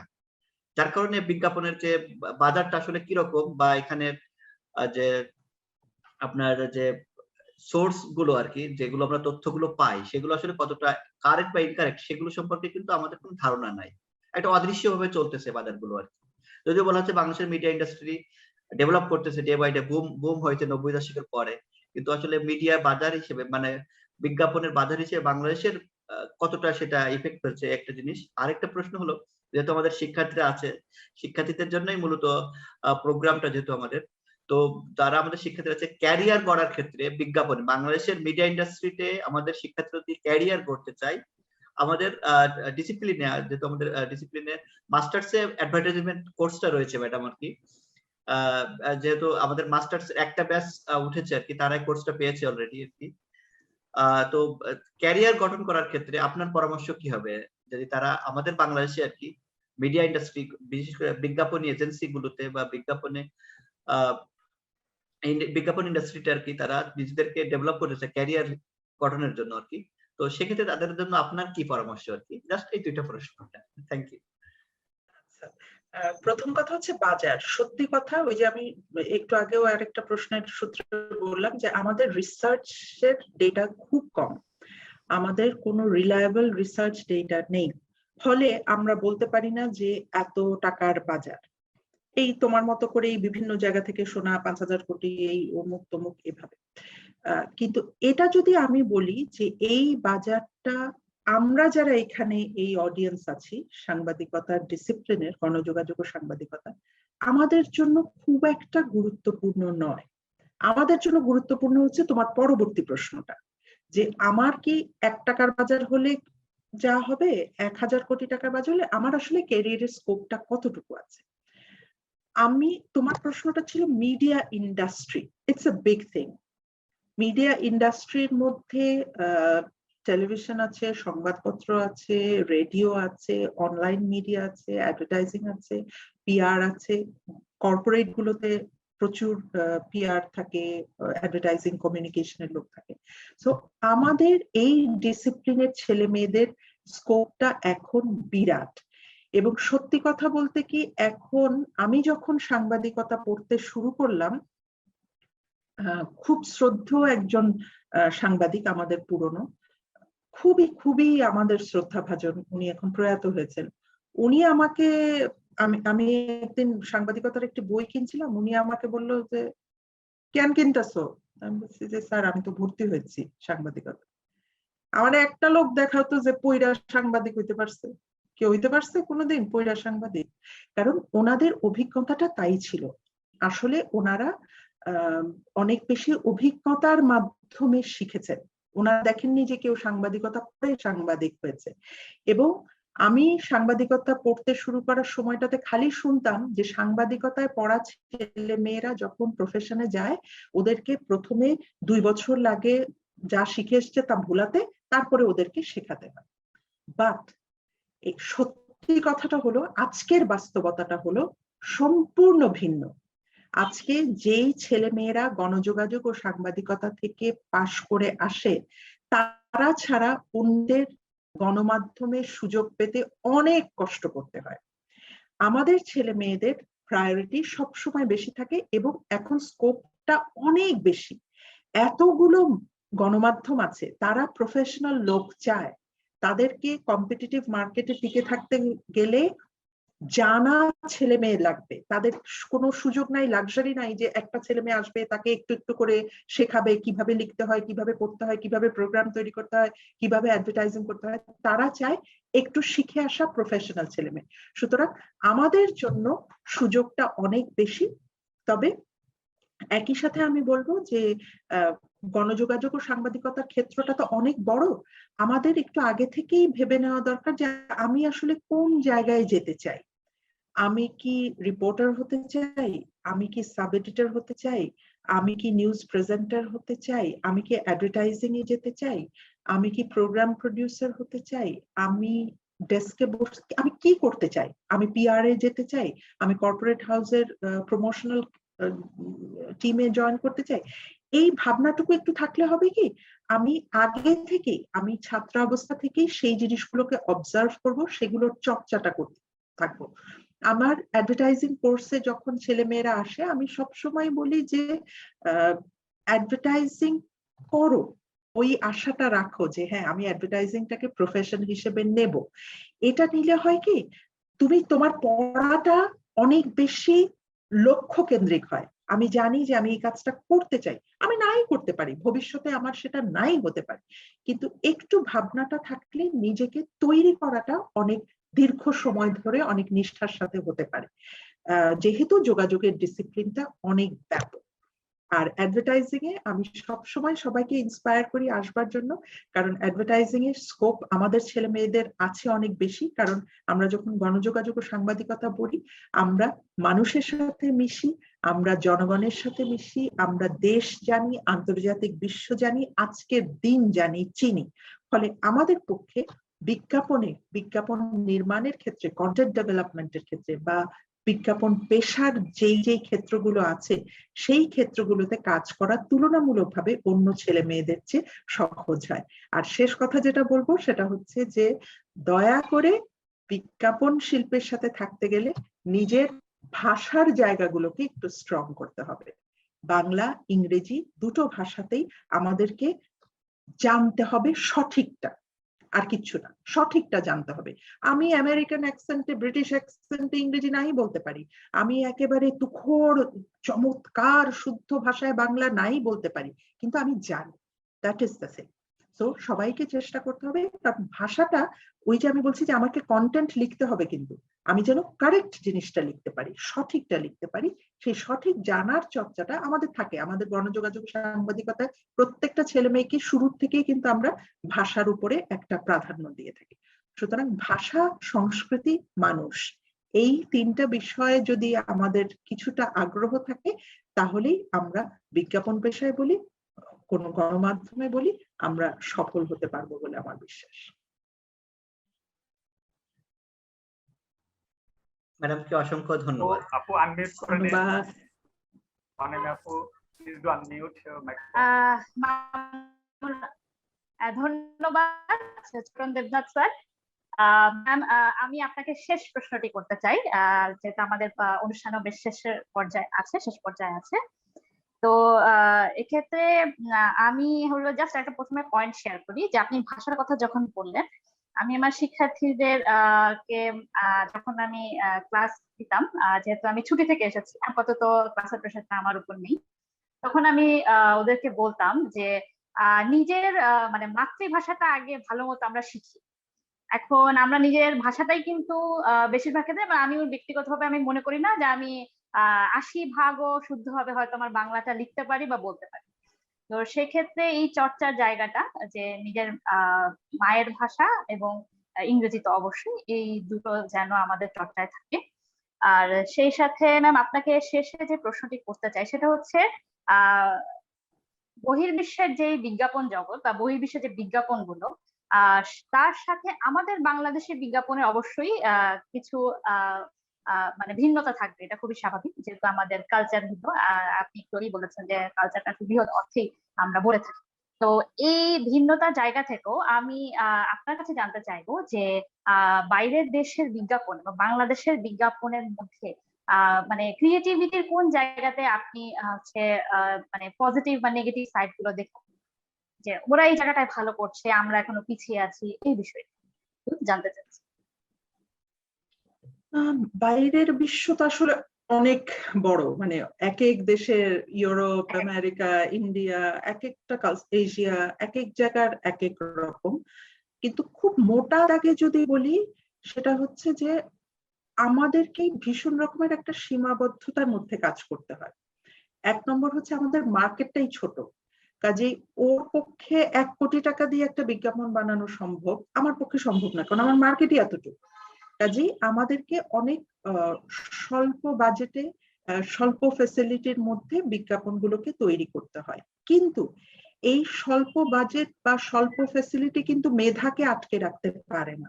মেধা কিন্তু ওপেন, আমাকে আমার পয়সা লাগে না চিন্তা করতে। এই জায়গায় আমার কাছে মনে হয় যে আমাদের আরো একটু চর্চা করবার প্রয়োজন আছে, আর একটু চর্চা করবার সুযোগ আছে। কারণ এখন গোটা বিশ্বটাই তো উন্মুক্ত।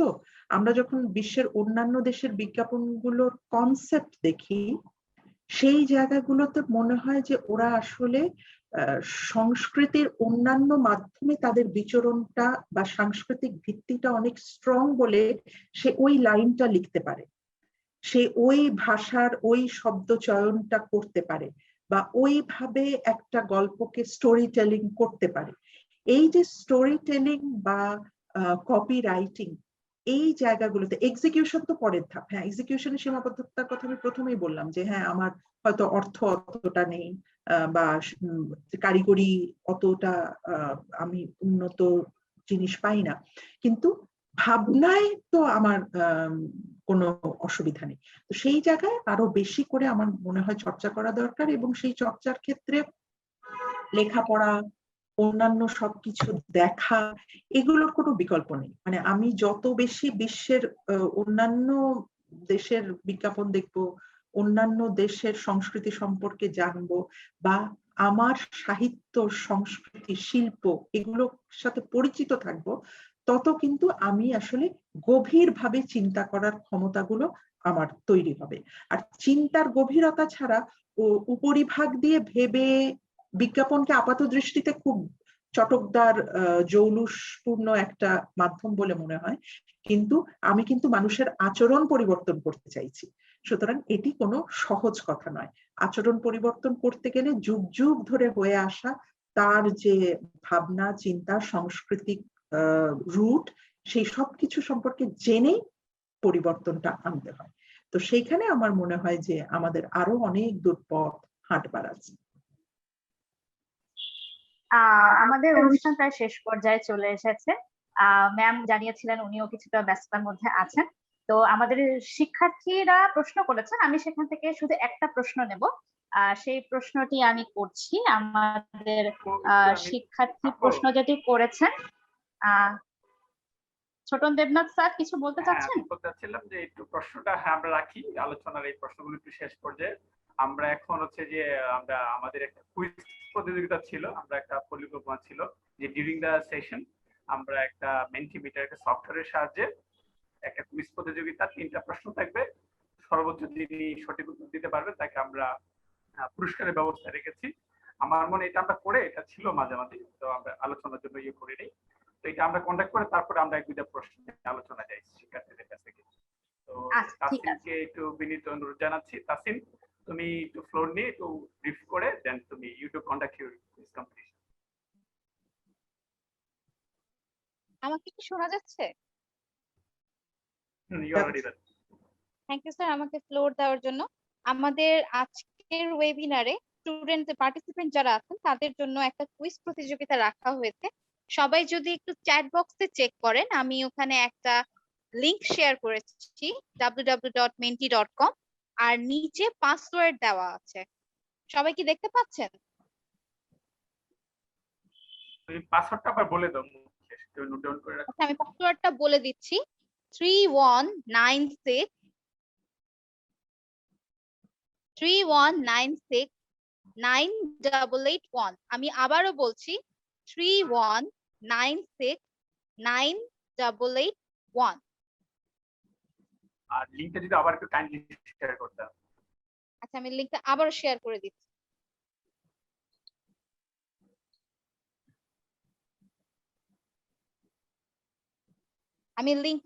শেয়ার করে দিচ্ছি। আচ্ছা, আমি এখন স্ক্রিন শেয়ারে যাচ্ছি যেন সবাই সরাসরি দেখতে পারে কুইজ কিভাবে।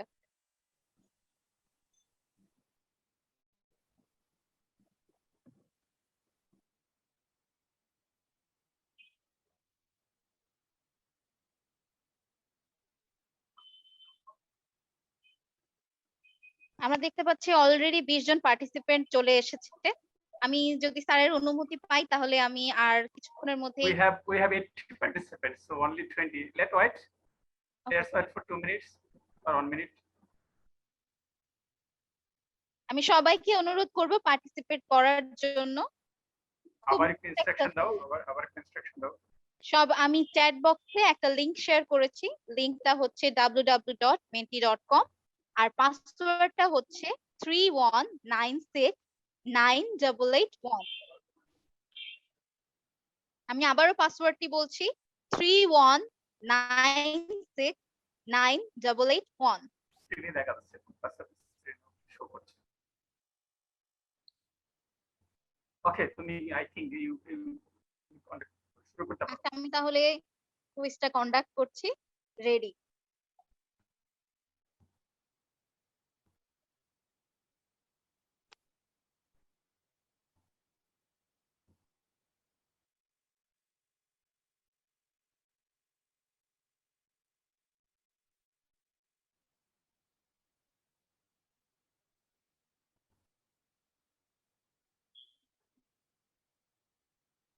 আমাদের প্রথম প্রশ্ন চলে এসেছে, who is the father of advertising? আর মাত্র 18 সেকেন্ড বাকি আছে অ্যান্সার করার জন্য। সবাই তাড়াতাড়ি অ্যান্সার করুন। তুমি জেন হচ্ছে যে আরো নেক্সট দুটো একের পর একটা কন্ডাক্ট করে দাও একসাথে। এটাতে একটু সমস্যা হওয়ার কারণে এটা হয়তো হয়নি। আচ্ছা, টাইম আপ হয়ে গিয়েছে। আচ্ছা, পরবর্তী কোশ্চেনে আমরা চলে যাচ্ছি।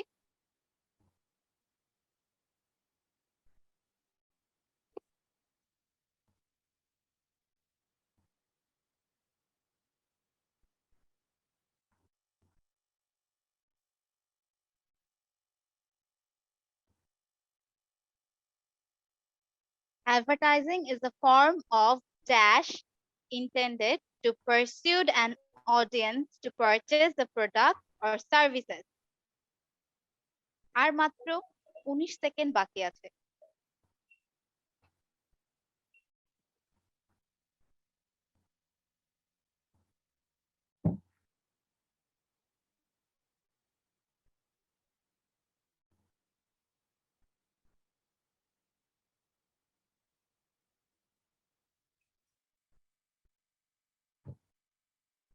আমরা পরবর্তী কোশ্চেনে চলে যাচ্ছি।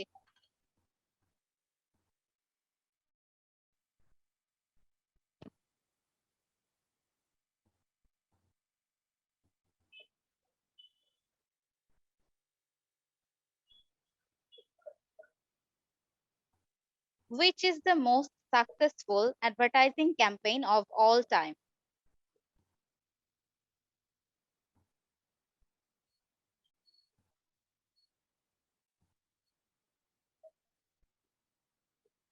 সময় শেষ।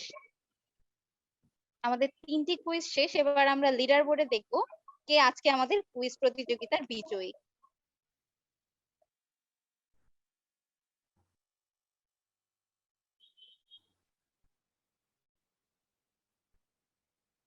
মাই গড,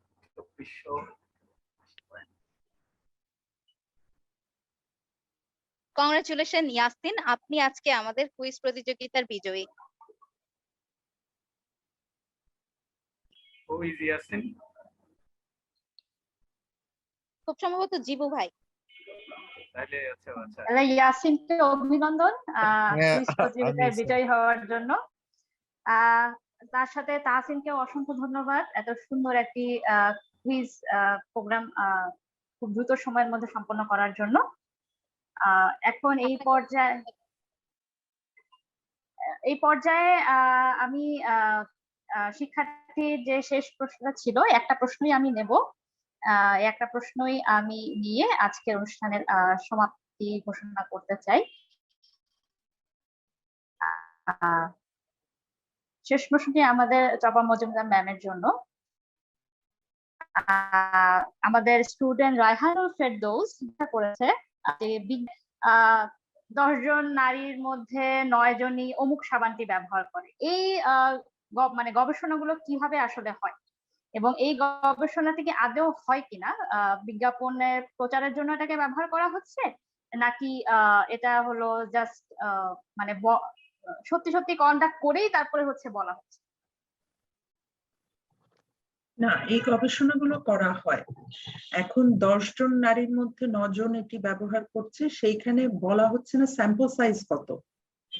এখানে কি 10 কোটি নারীর উপরে সেটি পরিচালনা করা হয়েছে, না 100 জন নারী, না 500 জন নারীর, না 10 জনই করা হয়েছে, তার মধ্যে 9 জন এটা করেছে। সুতরাং স্যাম্পল সাইজটা কতটা রিপ্রেজেন্টেটিভ সেটা আমরা ঠিক জানি না, কিন্তু ডেফিনেটলি যেটা ক্লেম করা হয় যে 10 জনের মধ্যে 9 জন, সেটা কিন্তু একটা রিসার্চ ভিত্তিক, কারণ এগুলোর কিছু লিগ্যাল অব্লিগেশন আছে। কেউ একজন যদি এই কেসটা করে, এটার বিরুদ্ধে প্রশ্ন তোলে, তখন কিন্তু তার অনেক লাইসেন্সই বাতিল হয়ে যাবে। সুতরাং সেই তথ্য থাকে, কিন্তু ওই যে বললো যে হাইড এন্ড সিকের একটা খেলা, অর্ধসত্য, যে কতজনের উপরে পরিচালনা করা হয়েছে সেটা তারা বলছে না। কিন্তু যখনই বলছে 10 জনের মধ্যে 9 জনই করে, আমাদের ধারণা হচ্ছে যে আরে 90% লোকই তো এটা করে। কিন্তু স্যাম্পল সাইজটা আমরা আসলে জানি না, বাট যেটা সে ক্লেম করছে সেটা সত্যি ক্লেম করছে।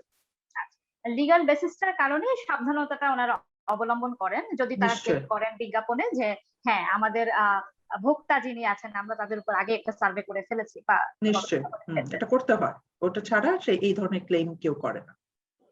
তো ম্যাম, আমরা তো আলোচনা শেষ করেই ফেললাম। আপনাকে অসংখ্য অসংখ্য ধন্যবাদ, আমাদেরকে শত শত ব্যস্ততার মধ্যে সময় দিয়েছেন এবং আমরা আশা করবো যে ভবিষ্যতেও হয়তো আপনার কাছ থেকে আমরা কিছু শুনতে পাবো। যেহেতু করোনা কালীন সময়ের কারণেই আমরা আসলে সশরীরে আপনাকে ইনভাইট করতে পারিনি বা বলতে পারিনি যে ম্যাম আপনি আসুন খুলনা বিশ্ববিদ্যালয়ে, এসে আমাদের সামনে দাঁড়িয়ে কথা বলুন, আমরা আপনাকে প্রশ্ন করি বা আপনার সাথে আমরা আলোচনায় অংশ নিই। তো সেটি করা সম্ভব হয়নি বলে আমরা আসলে দুঃখিত। করতে পারলে ভালো হতো। আমরা আশা করছি ভবিষ্যতে এরকম করতে পারবো, তখন আবারও আপনার সাথে দেখা হবে। তো আমাদের অনুষ্ঠানের শেষ পর্যায়ে আমাদের অনুষ্ঠানের সভাপতি, আমাদের ডিসিপ্লিন প্রধান মামুনুর রশিদ স্যার, তাকে কিছু মূল্যবান বক্তব্য দেওয়ার জন্য অনুরোধ করছি। আমাদের সাথে একটু ডিন স্যার আছেন, স্যার কিছু যদি একটু মানে আমাদের ডিন স্যার যদি কিছু বলতেন। ডিন স্যার আমাদের সম্মানিত ডিন স্যারকে অনুরোধ করছি, ডক্টর নাসিফ হাসান স্যার, আপনি যদি কিছু বলেন। ধন্যবাদ। আসলে এতক্ষণ ধরে অনেক চমৎকার কিছু কথা শুনলাম।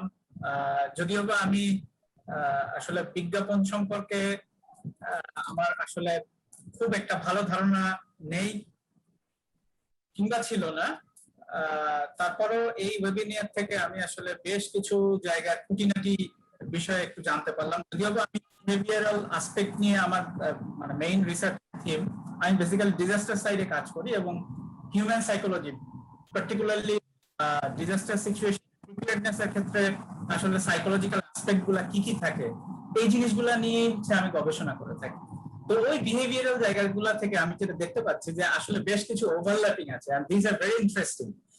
এবং আমার যেটা মনে হয় যে যদিও বা I belong to economics discipline, but obviously journalism এবং ইকোনমিক্স এর মধ্যে ব্লেন্ডিং রিসার্চের definitely there is a lot of scope। তো আমি as the dean I will try to explore these opportunities in future। আর সর্বোপরি যারা এই চমৎকার ওয়েবিনারটা আয়োজন করেছেন তাদেরকে আমি সাধুবাদ জানাই এবং জনাব চপা মজুমদার ম্যাডাম, উনি ওনার মূল্যবান সময় আমাদেরকে দিয়েছেন, ওনাকেও আমি আন্তরিকভাবে ধন্যবাদ জানাই। এবং মনমি যেমনটি বললো যে আমরা আশা রাখি যে এই করোনোত্তর পৃথিবীতে কোনো একটা সময় আমরা ওনাকে আমাদের ক্যাম্পাসে আমন্ত্রণ জানাতে চাই এবং সরাসরি ওনার কাছ থেকে আমরা আসলে কথা শুনতে চাই। তো আমার তরফ থেকে শুভকামনা থাকলো, এবং এই ডিসিপ্লিনের উত্তরোত্তর আমি আরো সাফল্য কামনা করি। তো এই বলে আমি আজকের মতো আমার বক্তব্য শেষ করছি। ধন্যবাদ। ধন্যবাদ সম্মানিত ডিন স্যারকে তার মূল্যবান বক্তব্য দেওয়ার জন্য। এবার আমি অনুরোধ করছি আমাদের সাবেক ডিসিপ্লিন প্রধান প্রফেসর আব্দুল জব্বার স্যারকে কিছু বলার জন্য। স্যার।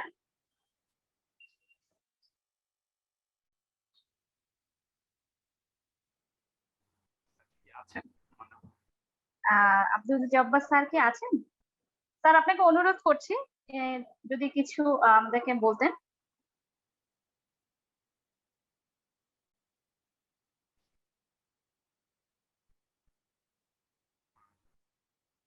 আই থিংক আমরা সভাপতির বক্তব্যের দিকে যেতে পারি। স্যার হয়তো বা স্যার আছেন, বাট আমার মনে হয় কানেকশনের কোনো সমস্যা কিনা ঠিক বুঝতে পারছি না আর কি। স্যার আছেন, তাহলে আমরা সভাপতির বক্তব্যে চলে যাই। যেহেতু চব্বা মজুমদার ম্যামের ব্যস্ততা আছে, উনি আমাদেরকে বলেছিলেন, শেয়ার করেছিলেন অ্যাকচুয়ালি যে ওনার ব্যস্ততার কারণে যদি আমরা একটু চেষ্টা করি যে সময়। হ্যালো হ্যালো হ্যালো স্যার আপনি শুনতে পাচ্ছেন? হ্যালো, সরি আমি হচ্ছে, হ্যাঁ আমি শুনতে পাচ্ছি, আমি কানেক্টেড ছিলাম কিন্তু আমার স্ক্রিনটা স্লিপ মোডে চলে গিয়েছিল, যার কারণে আমি এই মিউট হয়েছিলাম, ওটা আনমিউট করতে পারছিলাম না। স্যার কোনো সমস্যা নেই স্যার। স্যার আপনি আপনার মূল্যবান বক্তব্য। মূল্যবান বক্তব্য থেকে সবচেয়ে আমরা একজন গুণীজন এই কমিউনিকেশনের ফিল্ডে একজন মানে গুরুত্বপূর্ণ ব্যক্তিত্বকে পেয়েছি। আমি মনে করি আমাদের বিশ্ববিদ্যালয়ের শিক্ষক, শিক্ষার্থী সবাই আজকের এই মানে এটা আমি ওয়েবিনার, বাট হচ্ছে এটা একটা ইন্টারেক্টিভ ডিসকাশন মেথড বলবো। যদি আমি যদি বলি টিচিং লার্নিং এর মেথডের মধ্যে যদি যাই, তাহলে ডিসকাশন একটা চমৎকার একটা ডিসকাশনের মাধ্যমেই আমরা একটা জায়গায় পৌঁছাতে পারছি যে বিজ্ঞাপন কিভাবে আসলে এটা মানুষের কাছে গিয়ে একটা স্প্রেড আউট বা ডিফিউশনালিজমের মধ্যে থেকেই কিভাবে মানুষকে একত্রিত করে একটা উন্নয়নের দিকে নিয়ে যাওয়া যায়, সেরকম একটি নির্দেশনা আজকে এখান থেকে পেয়েছি। আর সবচেয়ে যেটি গর্বের বিষয় খুলনা বিশ্ববিদ্যালয়ে, আমি বলবো অবশ্যই গর্বের বিষয় এটা যে ত্রপা মজুমদারের মতো এইরকম একজন ব্যক্তিত্বকে আমরা পেয়ে খুবই ধন্য। আমরা তার প্রতি কৃতজ্ঞ, এবং হচ্ছে আমরা অবশ্যই প্রত্যাশা করি তিনি ভবিষ্যতেও আমাদের সাথে এইভাবে আমাদের ডাকে হয়তো সাড়া দিবেন এবং আমাদের সাথে ইন্টারাকশনটা বাড়বে। এবং শিক্ষার্থীরাও আমার বিশ্বাস এখান থেকে বেশ তারা নলেজ, এই কমিউনিকেশন এবং অ্যাডভার্টাইজমেন্টের যে উপরে যে প্র্যাগমেটিক নলেজ যেটা, সেটা অর্জন করতে পেরেছে বলে আমি মনে করি। আমি আজকের অনুষ্ঠানে যিনি প্রধান অতিথি আছেন আমাদের মাননীয় ডিন, তাকেও মানে ধন্যবাদ জানাই। তিনি অনেক সময় আমাদের সাথে দিয়েছেন, এবং সর্বোপরি যেটা বলতে চাই যে মাস কমিউনিকেশন এন্ড জার্নালিজম ডিসিপ্লিনের সকল শিক্ষক যারা এরকম একটা কোভিডের এই স্টেজে আমরা থেকে এইরকম একটা চমৎকার আইডিয়া কনসিভ করে তারপরে এটা রিপ্রোডিউস করতে পেরেছে, এই জন্য আমি সবাইকে ধন্যবাদ জানাই। আপনারা সবাই ভালো থাকবেন, সাবধানে থাকবেন। ম্যাডাম কিন্তু একটা জায়গায় বলছিলেন যে আমরা আসলে আমরা জ্ঞানী, কিন্তু আসলে আমরা কিন্তু সেই জ্ঞানটাকে প্র্যাকটিস করি না। যেমন আপনারা সবাই জানবেন, একসময় বলা হতো বাঁচতে হলে জানতে হবে, তো এখন কিন্তু সে বাঁচতে হলে জানতে হবে এটা একটা বিজ্ঞাপনের কথা ছিল এইডস সংক্রান্ত, কিন্তু আজকে কিন্তু বাঁচতে হলে জানলেই শুধু চলবে না, আমাদের এই কমিউনিকেশনটা ডিসেমিনেট করতে হবে যে বাঁচতে হলে জানতে হবে এবং মানতে হবে। মার্কস আমাকে পড়তে হবে, এটা পড়তেই হবে। ম্যাডাম বলছিলেন যে বাংলাদেশের কোনো মানুষ জানেন না যে মার্কস পড়তে হয়, এটা জানে না এরকম কোনো মানুষ বাংলাদেশে নেই, কিন্তু আমরা এটা পড়ি না। আমার জ্ঞান আছে কিন্তু প্র্যাকটিস নেই, নলেজ আর প্র্যাকটিস হবে, এই জন্য পারস্পরিক দুটো নিবিড় সম্পৃক্ত। তো এরকম একটা চমৎকার মানে উদ্যোগ নিয়ে আমাদেরকে আরো একবার স্মরণ করিয়ে দেয়া, এবং আমাদের আজকে পার্টিসিপেন্ট এখানে আমরা নিশ্চয়ই এটা চাইবো যে এই তো থেকে যে নলেজটা আমরা অ্যাচিভ করেছি, এই নলেজ থেকে ডিসেমিনেট করে 99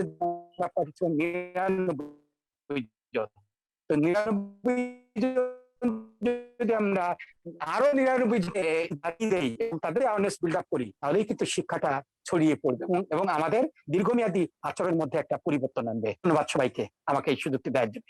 আমি কৃতজ্ঞ জার্নালিজম ডিসিপ্লিনের আয়োজকদের প্রতি এবং আজকের অনুষ্ঠানের প্রধান অতিথি সহ আজকের যিনি মুখ্য আলোচক, সবার প্রতি আমার কৃতজ্ঞতা এবং ধন্যবাদ জানাচ্ছি, সালাম জানাচ্ছি। শুভরাত্রি। Thank you. স্যারকে অনেক ধন্যবাদ। এবার আমি আমাদের সভাপতি মামুনুর রশিদ স্যারকে বলছি তার সমাপনী বক্তব্য। স্যারকে অনুরোধ করছি। স্যার। ম্যাডাম কি আর কিছু বলবেন? ম্যাডাম আপনি আর 30 সেকেন্ড আর কিছু আমাদের সকলের উদ্দেশ্যে বলে দেন, তাহলে আমি কনক্লুডিংটা টেনে দিতে পারি। আপনি 30 সেকেন্ড বলেন ম্যাডাম।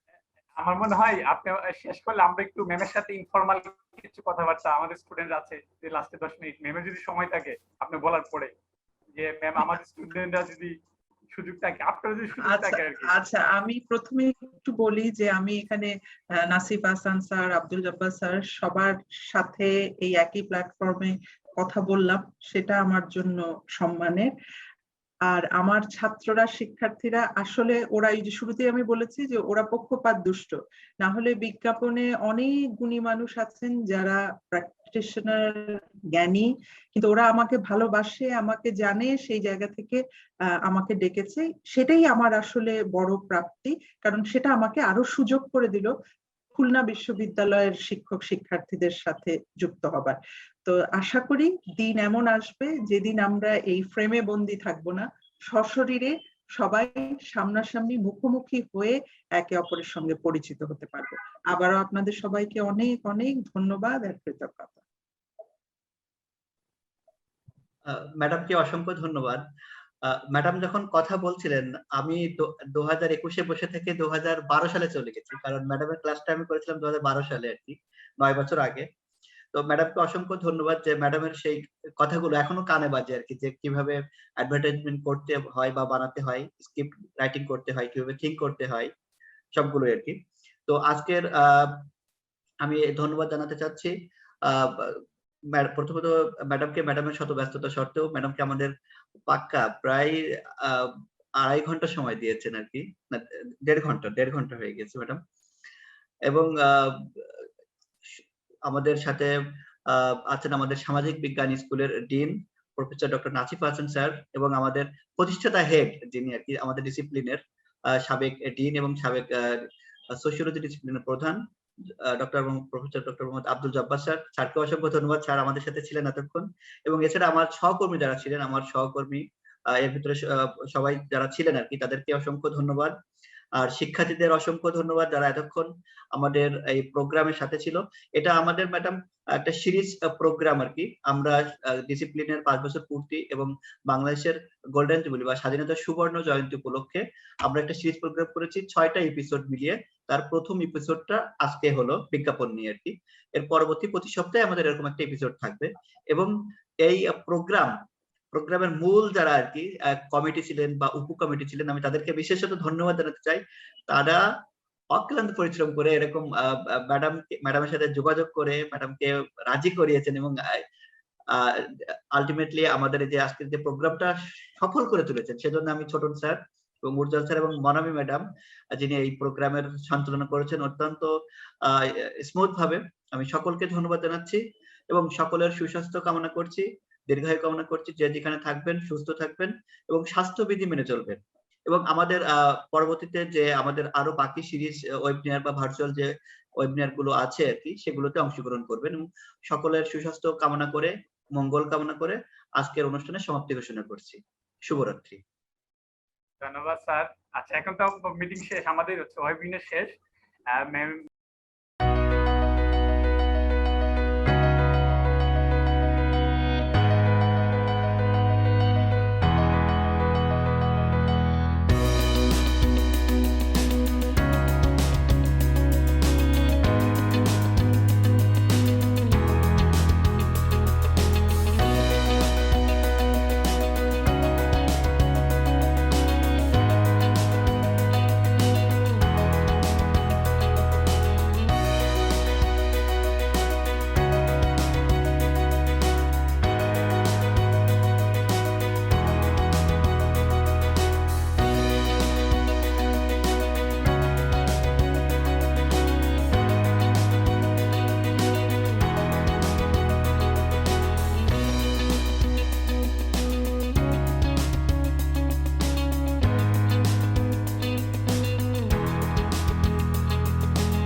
আসসালামু আলাইকুম, সকলকে প্রীতি ও শুভেচ্ছা। খুলনা বিশ্ববিদ্যালয়ের গণযোগাযোগ ও সাংবাদিকতা ডিসিপ্লিনের ৫ম বছর পূর্তি এবং বাংলাদেশের স্বাধীনতার সুবর্ণ জয়ন্তী উপলক্ষে আমাদের ডিসিপ্লিন এক অনলাইন সিরিজ ওয়েবিনারের আয়োজন করতে যাচ্ছে। সমসাময়িক বিষয়াবলীকে গুরুত্ব দিয়ে গণমাধ্যম, যোগাযোগ ও সাংবাদিকতার প্রতিটি ক্ষেত্র নিয়ে অত্যন্ত চমৎকারভাবে সাজানো হয়েছে উক্ত ওয়েবিনার সিরিজকে। আর আলোচক হিসেবে থাকবেন দেশের প্রথিতযশা গুণী বিশেষজ্ঞরা। আমি আশা করি আমাদের শিক্ষার্থীরা সহ অন্যান্যরা উক্ত ওয়েবিনার থেকে নতুন কিছু শিখবে, জানবে এবং একই সাথে বাস্তবিক জীবনে এর প্রতিফলন ঘটাতে পারবে। আমি সকলকে উক্ত ওয়েবিনার সিরিজ দেখার আমন্ত্রণ জানাচ্ছি এবং একই সাথে করোনা মহামারী এই বিপর্যয়ে যে যেখানে আছেন সুস্থ থাকবেন, ভালো থাকবেন, সকলের সুস্থতা কামনা করছি। ধন্যবাদ সকলকে।